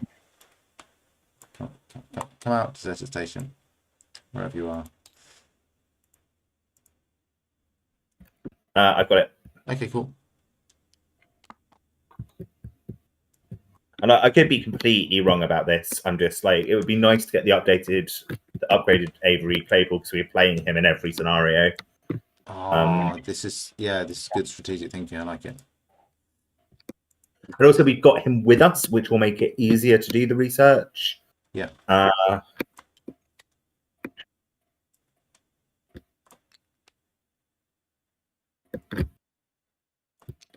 Hey, yeah. I mean, we can speedrun this. So I will spend my third and possibly final, unless I fail, action attempting to beat this miasmic torment.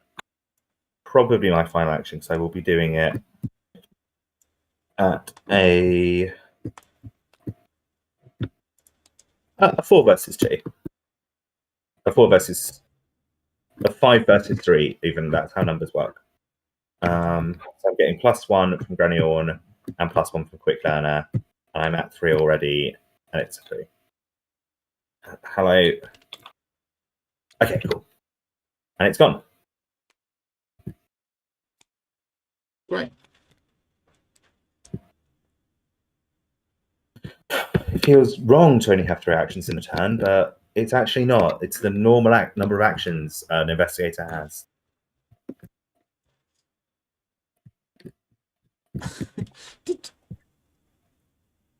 Did the servitor successfully investigate the Riverview Theatre, but I didn't get a clue off it?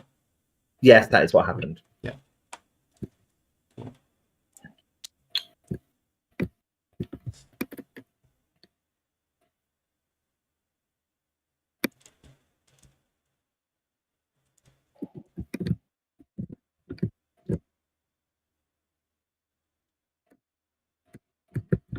Okie dokie. Is that our turns? Yeah. Cool. Enemy phase. The primordial evil is exhausted. Very sleepy. Yeah. Come on now. Here we go. This is what It cannot. Another Tekeli Lee. I can't, like, half my fucking deck must be Tekeli cards. That's got to be the 4th time in a row, right? I think so. It sounds about right, yeah.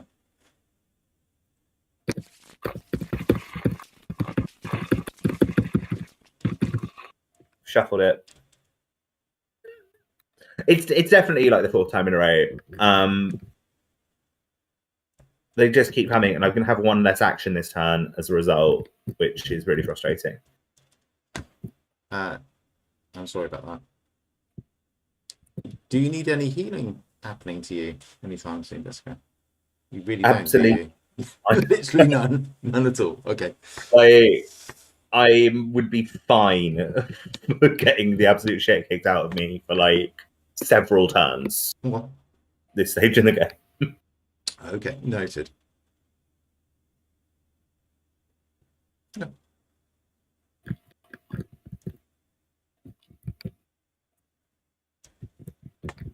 Mythos? Yes.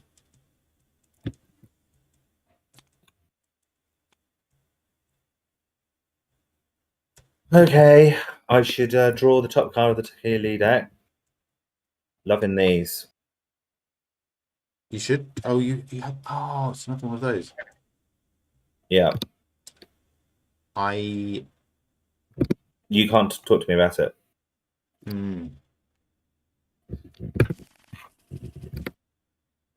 I know. Now that you've done it, what I would have said was that I think it's fair for you to give it to me. I mean, like, just in terms of vibes of how many I've fucking drawn, yeah, but I have a lot more resources than you and a lot fewer things to spend them on. So, like, That's true. That's true. I do really need my resources. I think my resources are probably the main constraint on us successfully winning or not. And you have a much thinner deck than me, so you're much more likely to draw it. Although, as we've seen, I just magnetized the Lee cards to the top of my deck over and over and over again. Yeah. Your turn? Yeah.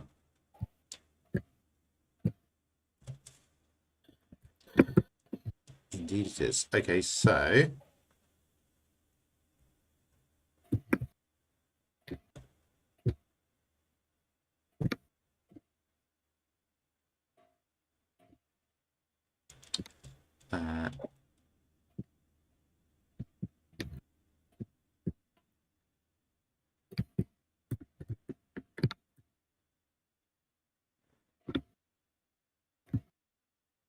I think I will use Dexter's ability to boot the Hierophant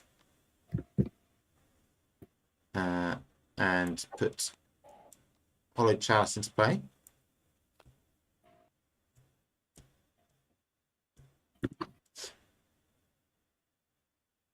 And you're not going to like this very much, and I'm sort of sorry or not sorry, but I'm going to use the Hollowed Chalice. Oh no, hang on, I need to pay for it first. That's important. And exhaust it and put a Doom on it. Right. I've been waiting so many weeks to put this to play, Jessica. I was like, oh, I could get Hello Chalice, and Jessica's not going to like very much that I've got an asset that I'm just putting Doom on for fun. Don't worry, everything's completely under control. We Mystics that we have a code of conduct that means that we absolutely never put too much Doom on things and advance the agenda when we don't mean to. Fear not, it's totally fine. We're actually in control of the mythos. It's a little known fact about Mystics. Absolutely riding the tiger here, no problem, nothing to see, etc., etc.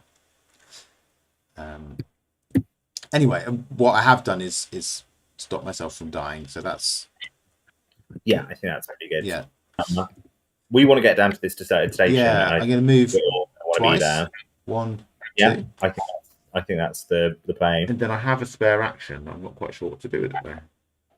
Do you have a spare action? Because you used Hello Chalice. and you move twice. No, I don't. You're absolutely right.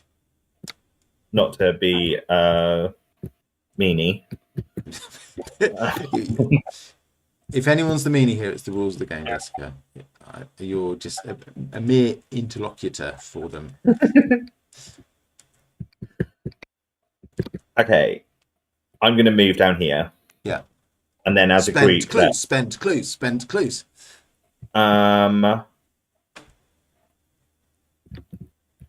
Could you spend the majority of the clues? I'm down to you. Definitely, yeah. And I've got six of them hanging around, burning a hole in my pocket. So 1, 2, 3, 4. Do you want to flip the location? Sure. Would Elia... so it's not Avery. Mm-hmm. I think... Okay, it's not anyone we've got with us. When Elia materializes into view, you are stunned to see him without steadfast companion and you. He holds an unfamiliar woman's hands, her wavy hair the colour of a brilliant ruby. The two young lovers stare into one another's eyes as the old train approaches. How long do you think you'll be gone? I'm not sure, he confesses.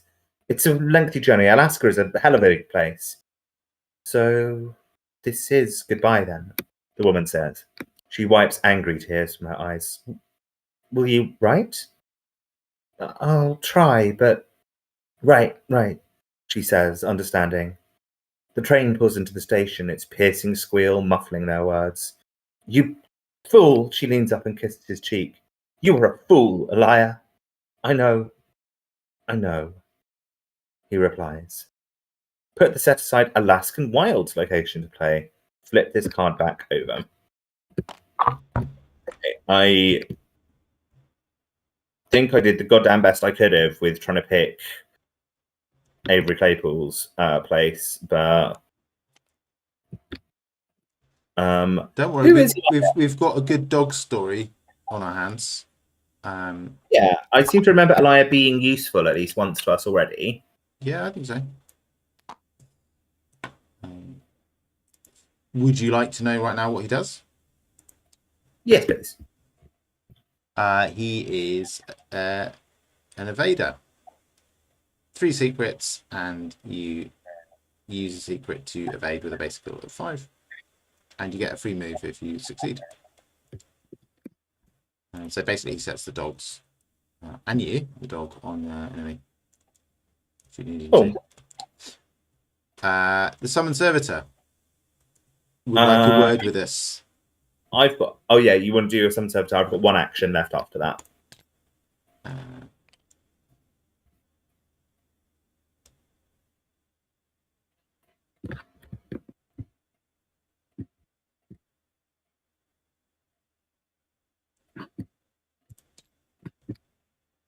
Okay, that's a success, and I get to draw a card, which is nice.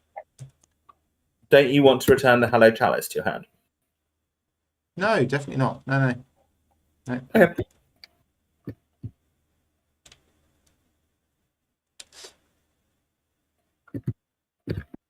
I assumed that because when doing so you'd lose the doom off it. That was like quite an efficient move.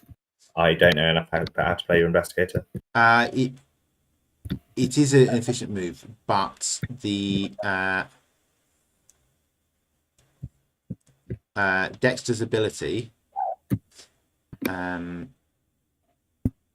needs assets to be on the table. Sure. Okay, I have 1 action left. I'd rather not use it to get into the... I'd rather not take a Teklili card to get to the Alaskan Wilds. I think that seems like a bad idea. When I've got... Fuck it, I've got so many already, right? I think that's fine. Look, we're at 13 of 15. As I've already told you, I'm completely in control of the situation, and the Hello Chalice is not going to cause us any trouble. We have exactly enough clues to just do this Alaskan Wilds Mirage next turn. And I think if we're both there, that's what we should do. Absolutely. Maybe I will just go there and take the cards The only other thing I could do... suppose actually that is that is a benefit, because what it means is on my turn I can go there and bring out the presumed memory that we're going to have to deal with, and start dealing with it. And on your turn, you can also do some things to deal with it. Whereas if we both have to wait to move, one of us is going to have to have no further actions next round to do any dealing with the memory. If you follow me? I think I do. So I'm going to shuffle in another Tequila card, and then whine when I keep drawing. What's one more Tequila card between friends?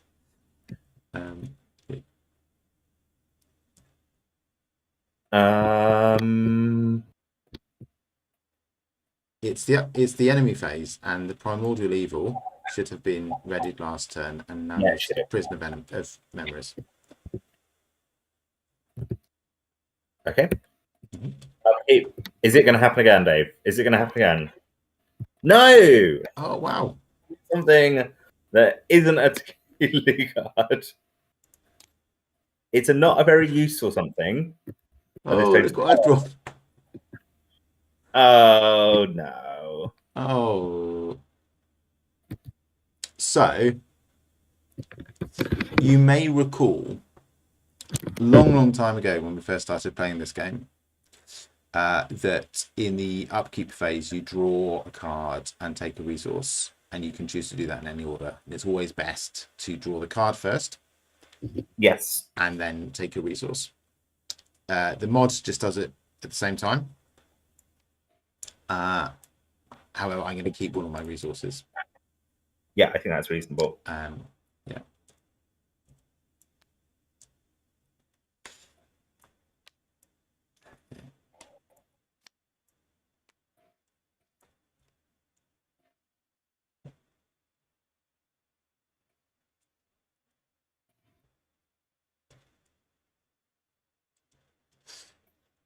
Mythos phase? I guess same. Okay. We're on what? 14 of 15. Cool. That's fine. I love that. Yeah. Okay, that's really bad. That is really bad. But you can pick the one that needs evading rather than the one that goes to an empty location, needs to be tracked down and dealt with. Correct? Yes. For our viewers at home, this is the Abandoned Madness treachery that involves finding a possessed enemy if there isn't one, and making it worse. Okay. Check this hasn't got any spawn rules. No. So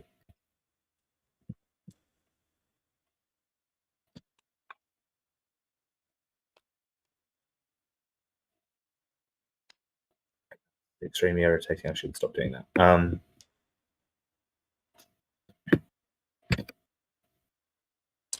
Okay. I'm assuming you have some way of getting your doom off your thing, otherwise we're exceptionally fucked. As I said, Jessica, we're in control of the mythos. We know what we're doing. We're absolutely exploring parts of the universe that we fully understand, and nothing's going to go wrong. Cool. Why don't you draw your card, Dave? Okay, it's the Fatal Mirage. Nearest location with at least one clue and without a copy of Fatal Mirage attacked. Okay, that's really... that's great that I'm in this location. So that stays in Deserter Station. Yeah, and we just don't worry about the Deserter Station. I think we should... The clue is in the name, Jessica. Let's desert the Deserter Station. I have no more to do with it. Cool. I'll take my turn first then.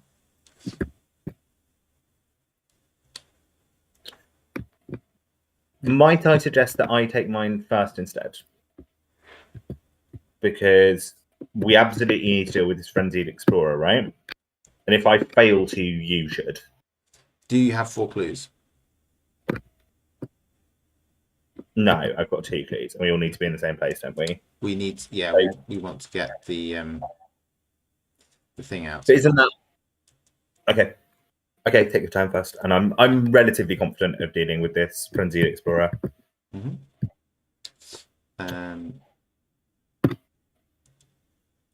So, move is my first action. I will use Dexter's ability to put occult scraps into play for free and boot the hallowed chalice out of play.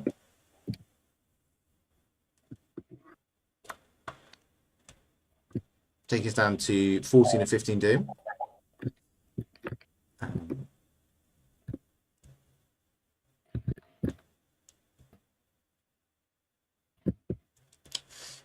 Then we'll spend 4 clues as a free triggered ability to flip the location. I'll spend 2. Oh, I'll keep 1 in that case. One of us keeps 1. I don't mind who it is. Yeah, you keep 1.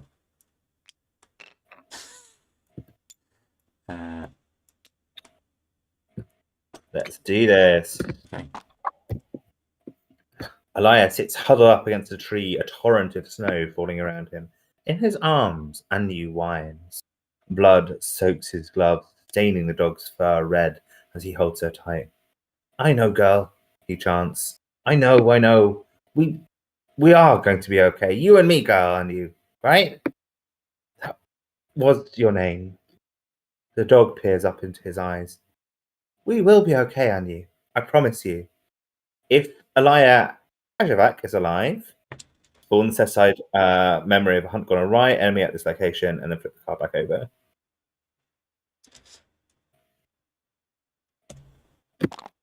Okie dokie. And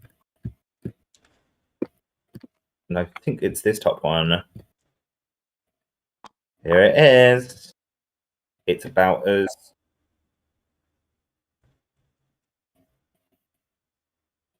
oh, that's actually pretty decent.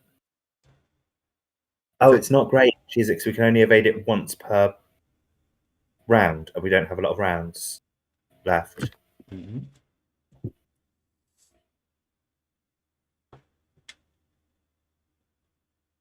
Okay.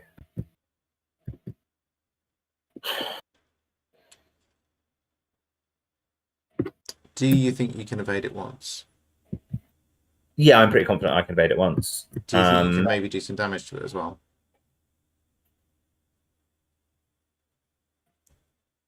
Yeah, but it's going to be very I can probably do 2 damage to it, 2 or 3.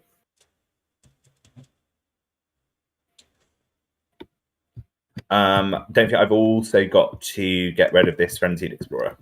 Yes. Like it's non-optional. I just have to.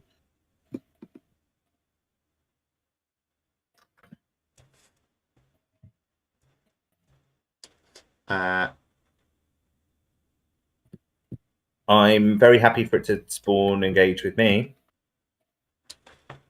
I think if you have a chance of evading it, that's probably our best bet. I'm going to shoot it. Cool. But I can't shoot it 3 times because I just moved. Right. I don't mind you missing and hitting me. By all means, like attack it right now. I do not mind in the slightest. Cool. I will play Sleight of Hand to put the 45 Thompson into play. Boom. And I will shoot twice.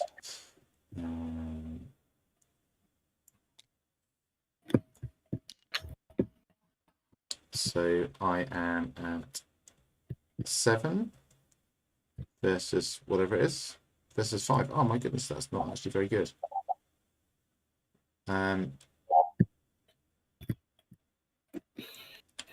I will commit as your flame.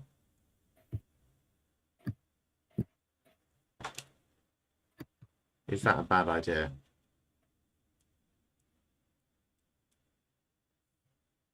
So we need to evade this thing, don't we? To do damage to it. So if we can't do damage to it in a normal way, I think we've got enough options. I think it's better to try and be successful. Okay, 1 shot, 3 up. Yes. Success. Okay, 2 damage.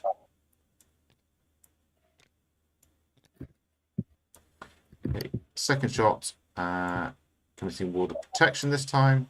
So 3 up again. That's a success.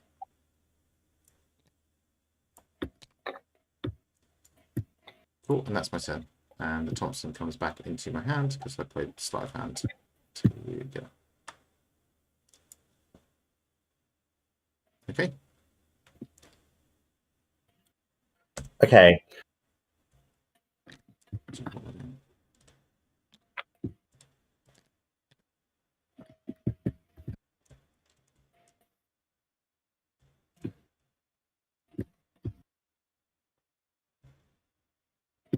So I want to spend my third and fourth actions trying to evade this Frenzy Explorer.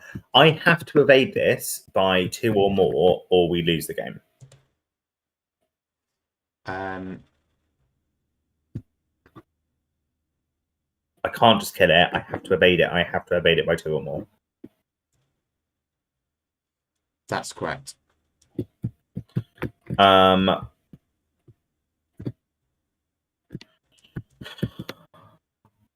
Do you have anything you could contribute to that when it comes? That endeavor. Yeah. Another option is just kill the memory of the Hunt Gone Awry. That's true. I think my turn was probably going to start with attempting to evade this memory of a Hunt Gone Awry anyway. Mm-hmm. And if I do that, that's 3 damage on it. Yeah. But then I have got an option to do another 2 damage, probably.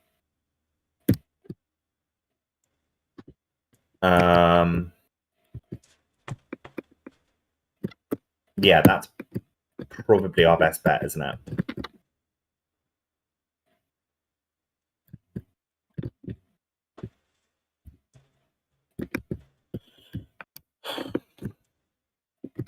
Okay. Attempting to evade at a +1 because of quick learner. Yeah. Fucking yes. Okay, that's such a good start.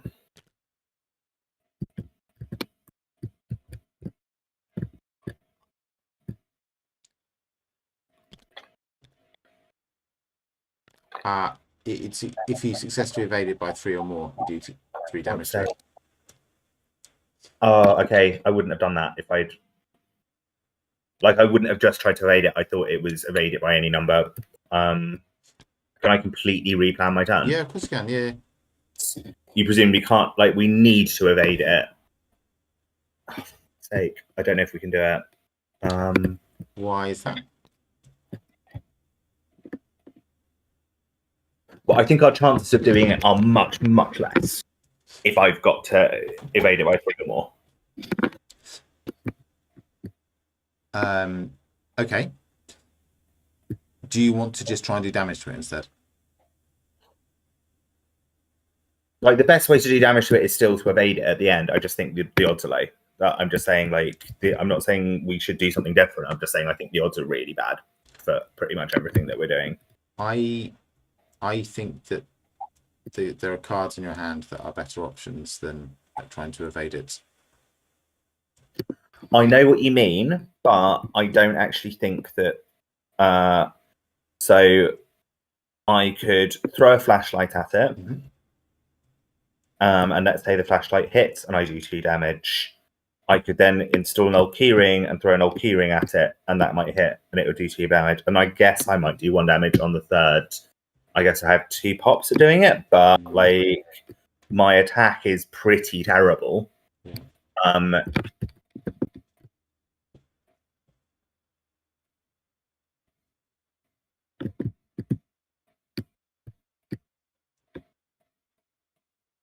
Like, I probably don't want to start my turn doing that because I'm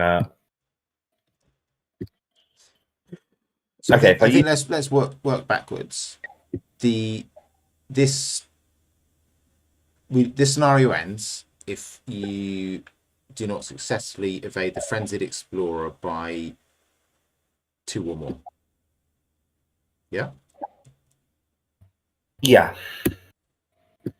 And it's got +1 to everything, right? Or yes, the difficulty is +1, so 3. it's a 3. So you need to evade at 5. So you need to. Sorry.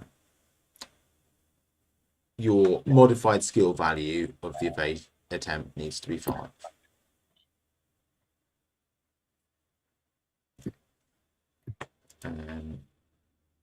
This is where we really start to regret you not pulling any good cards for the last God knows how long. And using one of my best cards as well. Like, it's terrible. Like, that lucky would have been amazing at the moment, just to, like, definitely get in the act of desperation hit. Yeah.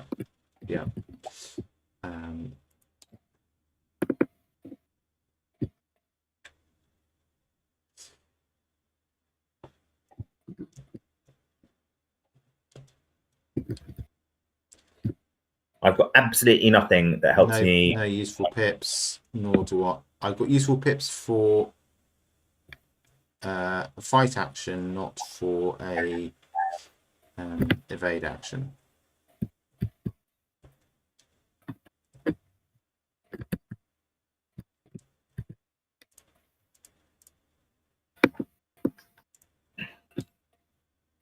It's going to be really hard. I think so. By the end of the turn, I will be able to try and evade this Frenzied Explorer at a +3. Actions 2 and 3 can be attempting to evade it at a +3.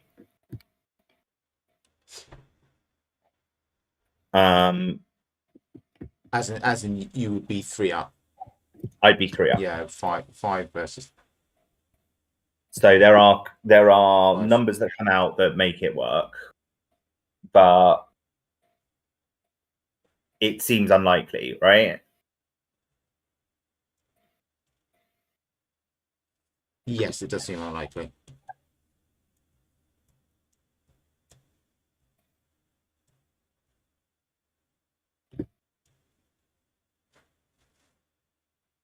And I don't feel like I can do.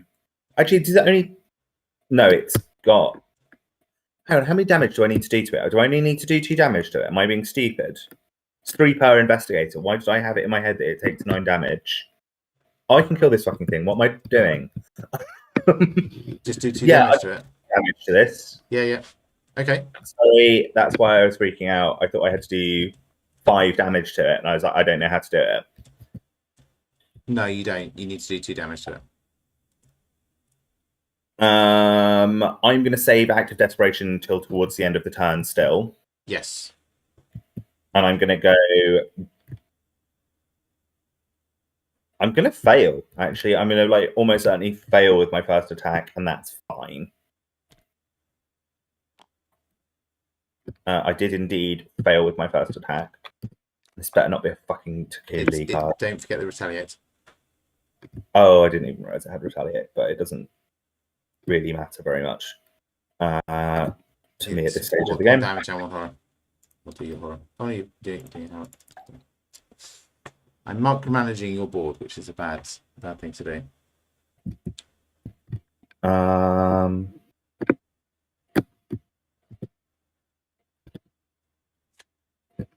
Oh no. It's the wrong cat. It's the wrong cat. It is the wrong fucking cat. I've had the 2 least good cats for every point in the fucking fuck's sake. Well, the really sad thing is that Hope now would be really, really useful. Yeah, Hope now would be incredibly useful. Yeah, it would be great, and it's not. Yeah.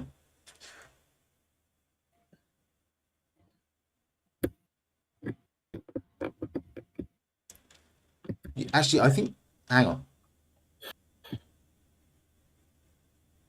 There's probably a play here where you use Augur to investigate here and put hope into play and then evade one of these enemies. I'm not sure it's the right play. I'm just putting it out as an option.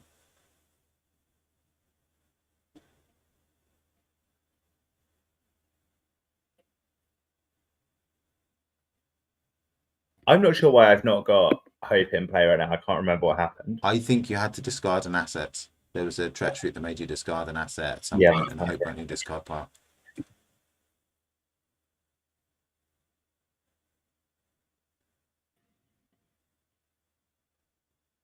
I think sadly, So I play her out fast. To be honest, I don't think it is right, because all it would do is boost my evade to 5, right? Mhm. And I could achieve the same thing by playing Augur from my hand, like committing it to a skill test. That wouldn't take 3 actions. Hang on now. I know this is a tense point in the scenario, but Yeah. I think it's Arkham rules time. So, Sure. If hope is ready, exhaust or discard him. You attempt to evade with a base agility value of 5. If you discarded hope, this test is automatically successful. Then you may shuffle hope into your deck to put Zeal or Augur into play from discard pile. So, when you do a test and it's automatically successful, you reduce the difficulty of that test to 0. But effects that trigger off you succeeding by a certain amount are still valid. So if this card said you automatically evade instead of this test is automatically successful, the triggering ability on either of these two enemies would not apply.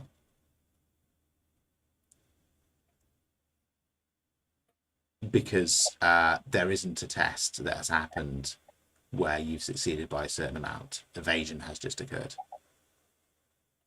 The way that this is worded means that you could automatically discard hope to trigger the ability on the Frenzied Explorer, because it would reduce the difficulty of the test. And in fact, you could do either of them. Yeah, I could just kill the thing, right? You could just kill the thing, yeah. And anything but an auto fail would do it. You don't even need an autofill. We've just won the scenario by you pulling this card.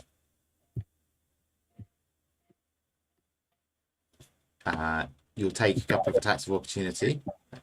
One attack of opportunity from both of these enemies. That's fine. I said I can tank absolutely loads, and I will do it. This cat. Right. We both swore at this cat. We both swore at this cat, and it's about to win us the scenario. That's so good. Cats. Because okay, I'll pay for it. It's fast, so it's no action. And then it says if it's ready, exhaust or discard it. Yeah. So I can just discard it. You discard it. Yeah. Investigate. Let's see how my investigate goes. We'll see. It's automatically successful. So. Oh, that's true. Yeah. I'll get a clue. There we go. Got a clue now. You get your 2 attacks of opportunity. So that's So 2 damage and 2 horror. They both got me. But then you can put hope into play from discard pile. Is she already in the discard pile? She is. There she is. Oh, these cats are actually really good. So fucking good. This is amazing. I love that this is one that's the fucking thing. Yeah, absolutely. And the cat's called Hope as well.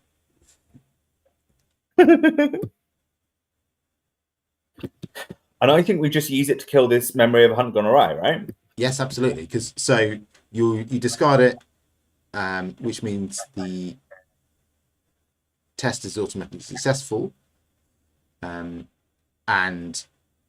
you have a base skill of 5, so you succeed by 5, and Fantastic. the difficulty is 0, so that's more than 3 damage to the memory of a hunt gone awry. Brilliant. We almost died that day, Anu and I, the real Elias says, as the mirage fades. Anu licks his gloved hand and whines. We're the only two that survived. And nobody ever believed me when I told them about the creature that attacked us. They turned me into a pariah. I thought maybe I was crazy after all. He shudders as he recalls the shape the mirage took. But now I know. What attacked us that day was real. In your campaign log, record Elia has confronted his demons. Draw a check mark next to his name in the expedition team section. From now on, whenever Elia Ashvik is included or used during a scenario, use the set aside Resolute version instead of the version from the expedition team encounter set. If he is currently in play, switch him with that version right now. Add this card to the victory display. The investigator may advance the current act. Yes, please. Or continue playing. I think we should advance the act. This time, I'm absolutely with you. That was extremely close. I love how we spent like a very long time, and you were really, really certain that we were absolutely going to die in our ass, and then you just drew a card and it was a bloody cat. Which I've only played because I wanted cats in my deck. I think everyone now wants cats in their deck, and they're right to do so. So at 14 out of 15, Doom, I will flip this act. Boom. Understanding sets in. Dream though it may be, this place is like a nexus of minds. A place within the miasma where thought is material, where madness is embodied. As you ponder the deeper truths that might have taken shape in this maze of horrors, a door appears just in the periphery of your sight. The same door you once used to trap yourself in this hellish place. Perhaps there are more mysteries to discover here, but for now you've seen enough. You open the door, go to Resolution 1. Great. Let's. You tumble through the doorway and onto your sleeping mat, flailing within your tangle of warm blankets. No door shuts behind you. Did you imagine all of that? Or was it all real? Is there a difference? In the Fatal Mirage section of the campaign log, under Memories Banished, record each story card in the victory display. Each investigator earns experience equal to the victory value of each card recorded in this way. Do not earn experience points for cards already recorded in this section. In the Fatal Mirage section of the campaign log, under Memories Discovered, record each non-otherworld location in play. Cross off each location recorded under Memories Discovered, which the corresponding story card is also recorded under Memories Banished. If there are any other non-story cards in the victory display worth Victory X, each investigator earns experience equal to that amount. In the expedition team section of the campaign log, record the amount of damage and horror each partner asset in play. Proceed to the next scenario of the campaign in numerical order as follows. And I won't bother to read the rest of that out. Well, it's the top one. We go to the Forbidden Peaks. Cool. Fantastic. I really enjoyed that scenario. That was an absolute blast. Oh, I'm very pleased with that ending. Yeah, it was a great ending. I think like we weren't like definitely fucked without that cat, but like the odds were poor, and I was just trying to work out like which of the bad odds to take. I think it was probably to like try and kill the thing, but it was going to take like quite a lot of luck to do it. I think using one act of desperation to throw the flashlight at it, committing another, and committing the 45 Thompson was probably our best bet.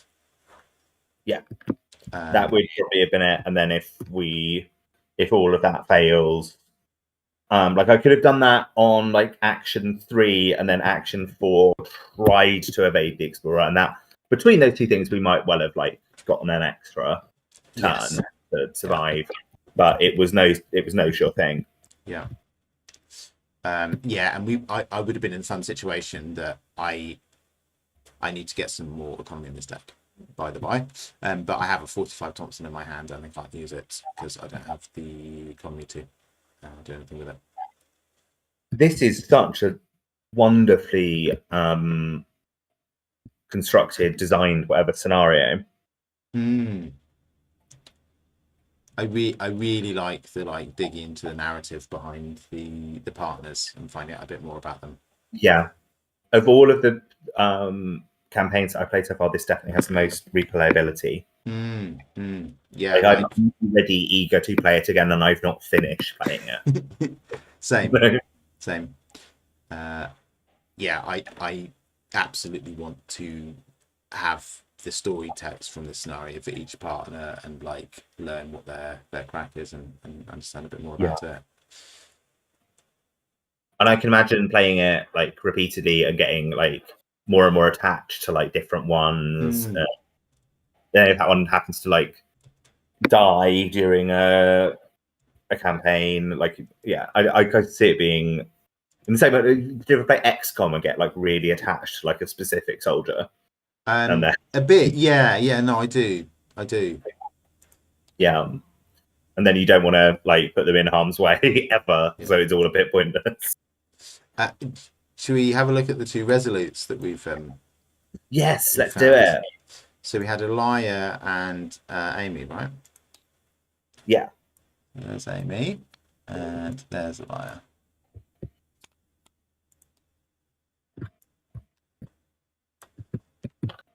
And I'll dig out their current versions as well, so we can compare and contrast.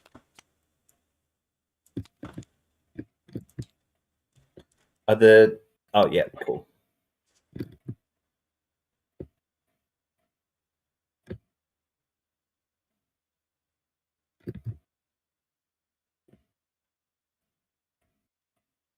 So Amy's is a free trigger ability now, and it's a base skill of 6.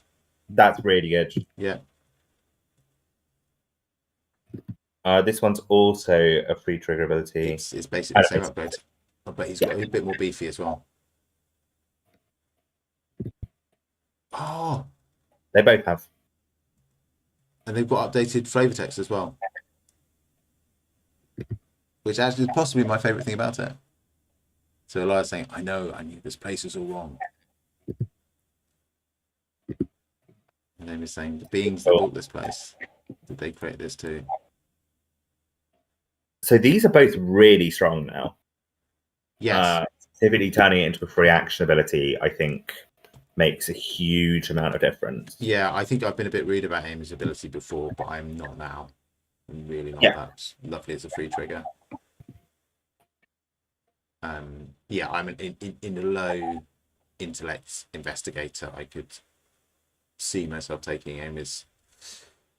I actually am Amy's original version, just so that you had a few investigators at a high intellect, just to pick up 3 clues. But this is, absolutely lovely. Yeah. What were you going to say? Sorry. I was going to say I think there's a decent chance that I'll take her for the next one that we do. If you don't.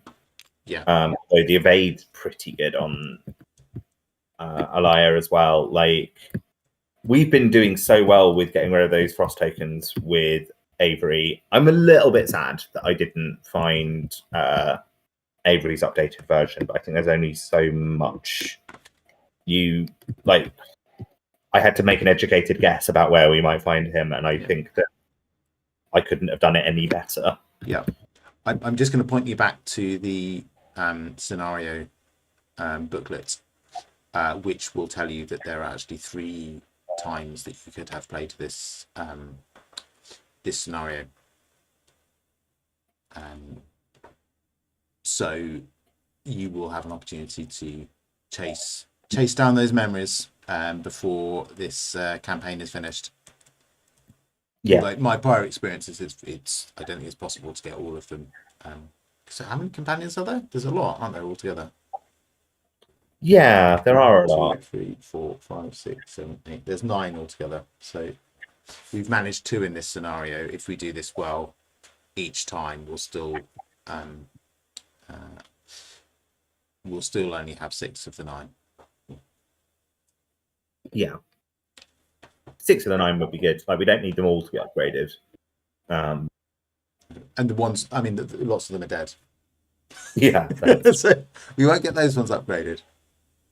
Yeah. Great. Well, this has been a lot of fun again. I'm just so in awe of this game's ability to manage nail-biting finishes. It does it so well. Absolutely. Like the moment of despair followed by the literal moment of hope as we got out. Yeah. Very good. Do you have any closing thoughts, Jessica, before we sign off for the evening? No thoughts, head empty. Same. I really need to try and work out a way that I don't like get completely brain dead in the last half hour of a streaming. I do it too often. It's a bit much. Next week we'll play some Netrunner. Next week we will play some Netrunner. I look forward to that. Yeah, I have no idea what we're going to do, but I'm sure we will know by the time we are streaming. Yeah. I have some like vague deck ideas that are probably very silly, and maybe I'll put one of those together and we'll play like an absolute. Like maybe we'll put a deck together on stream, and I can explain to you what I'm thinking and building it. That would be cool. I've played literally no co-op since the Autonomer initiative came out. Oh, we should do that then. That sounds like a good idea. Yeah. Some co-op. Yeah. Well, I mean, apart from my little tinkering around with your PE deck, I think I played one game or a couple of games on stream with your PE deck, but we did do that. But you could play less stupid deck, like a deck that actually attempts to play Netrunner rather than like wave stealing, is it the entire concept of things? I was reviewing our some of our old videos for various boring reasons that I won't go into, and I was reminded that you killed poor old Baron Wu with a move that you just described as the dickhead move. Well, no, the Bellends move. The Bellend move. The Bellend move. Oh, I love it so much. It's so good. Sometimes in a game you get to a point where you're like, the best I'm losing this hard, but if I do this, I can pull it back to a 50-50 based on whether or not I fuck up. And it's an important Netrunner skill to know when you are in that situation and just go for broke and try and create that fork. And we did it. It's a dickhead thing to do. It doesn't feel good for your opponent to have like flipped a coin and gone, I reckon that's probably a clearinghouse, and run into your Urtica cipher. But that's Netrunner, right? I don't hope to presume that we'll ever have this much influence over the games that we play, but if we ever did have enough influence to ensure that canonically moves like that were technically referred to as the Bellend move, I would feel that we've achieved something with this streaming arc. You've played the Bellend opener. Yeah, it's a very tense moment, and he's going for the Bellend move. Right, I think we've gone silly. It's time to go. Thanks, everyone. It's been lovely spending time with you. Thank you very much, Jessica. I've had lots of fun. Likewise, thank you. Which cat has just poked their ears above the bottom of the screen? It is Kitten Stan. Hi, Kitten Stan. I've been my lap all night, actually. I tried to move him earlier, but he just came straight back. Oh, there we go. Cool. Thanks very much. Good night, everyone. See you soon.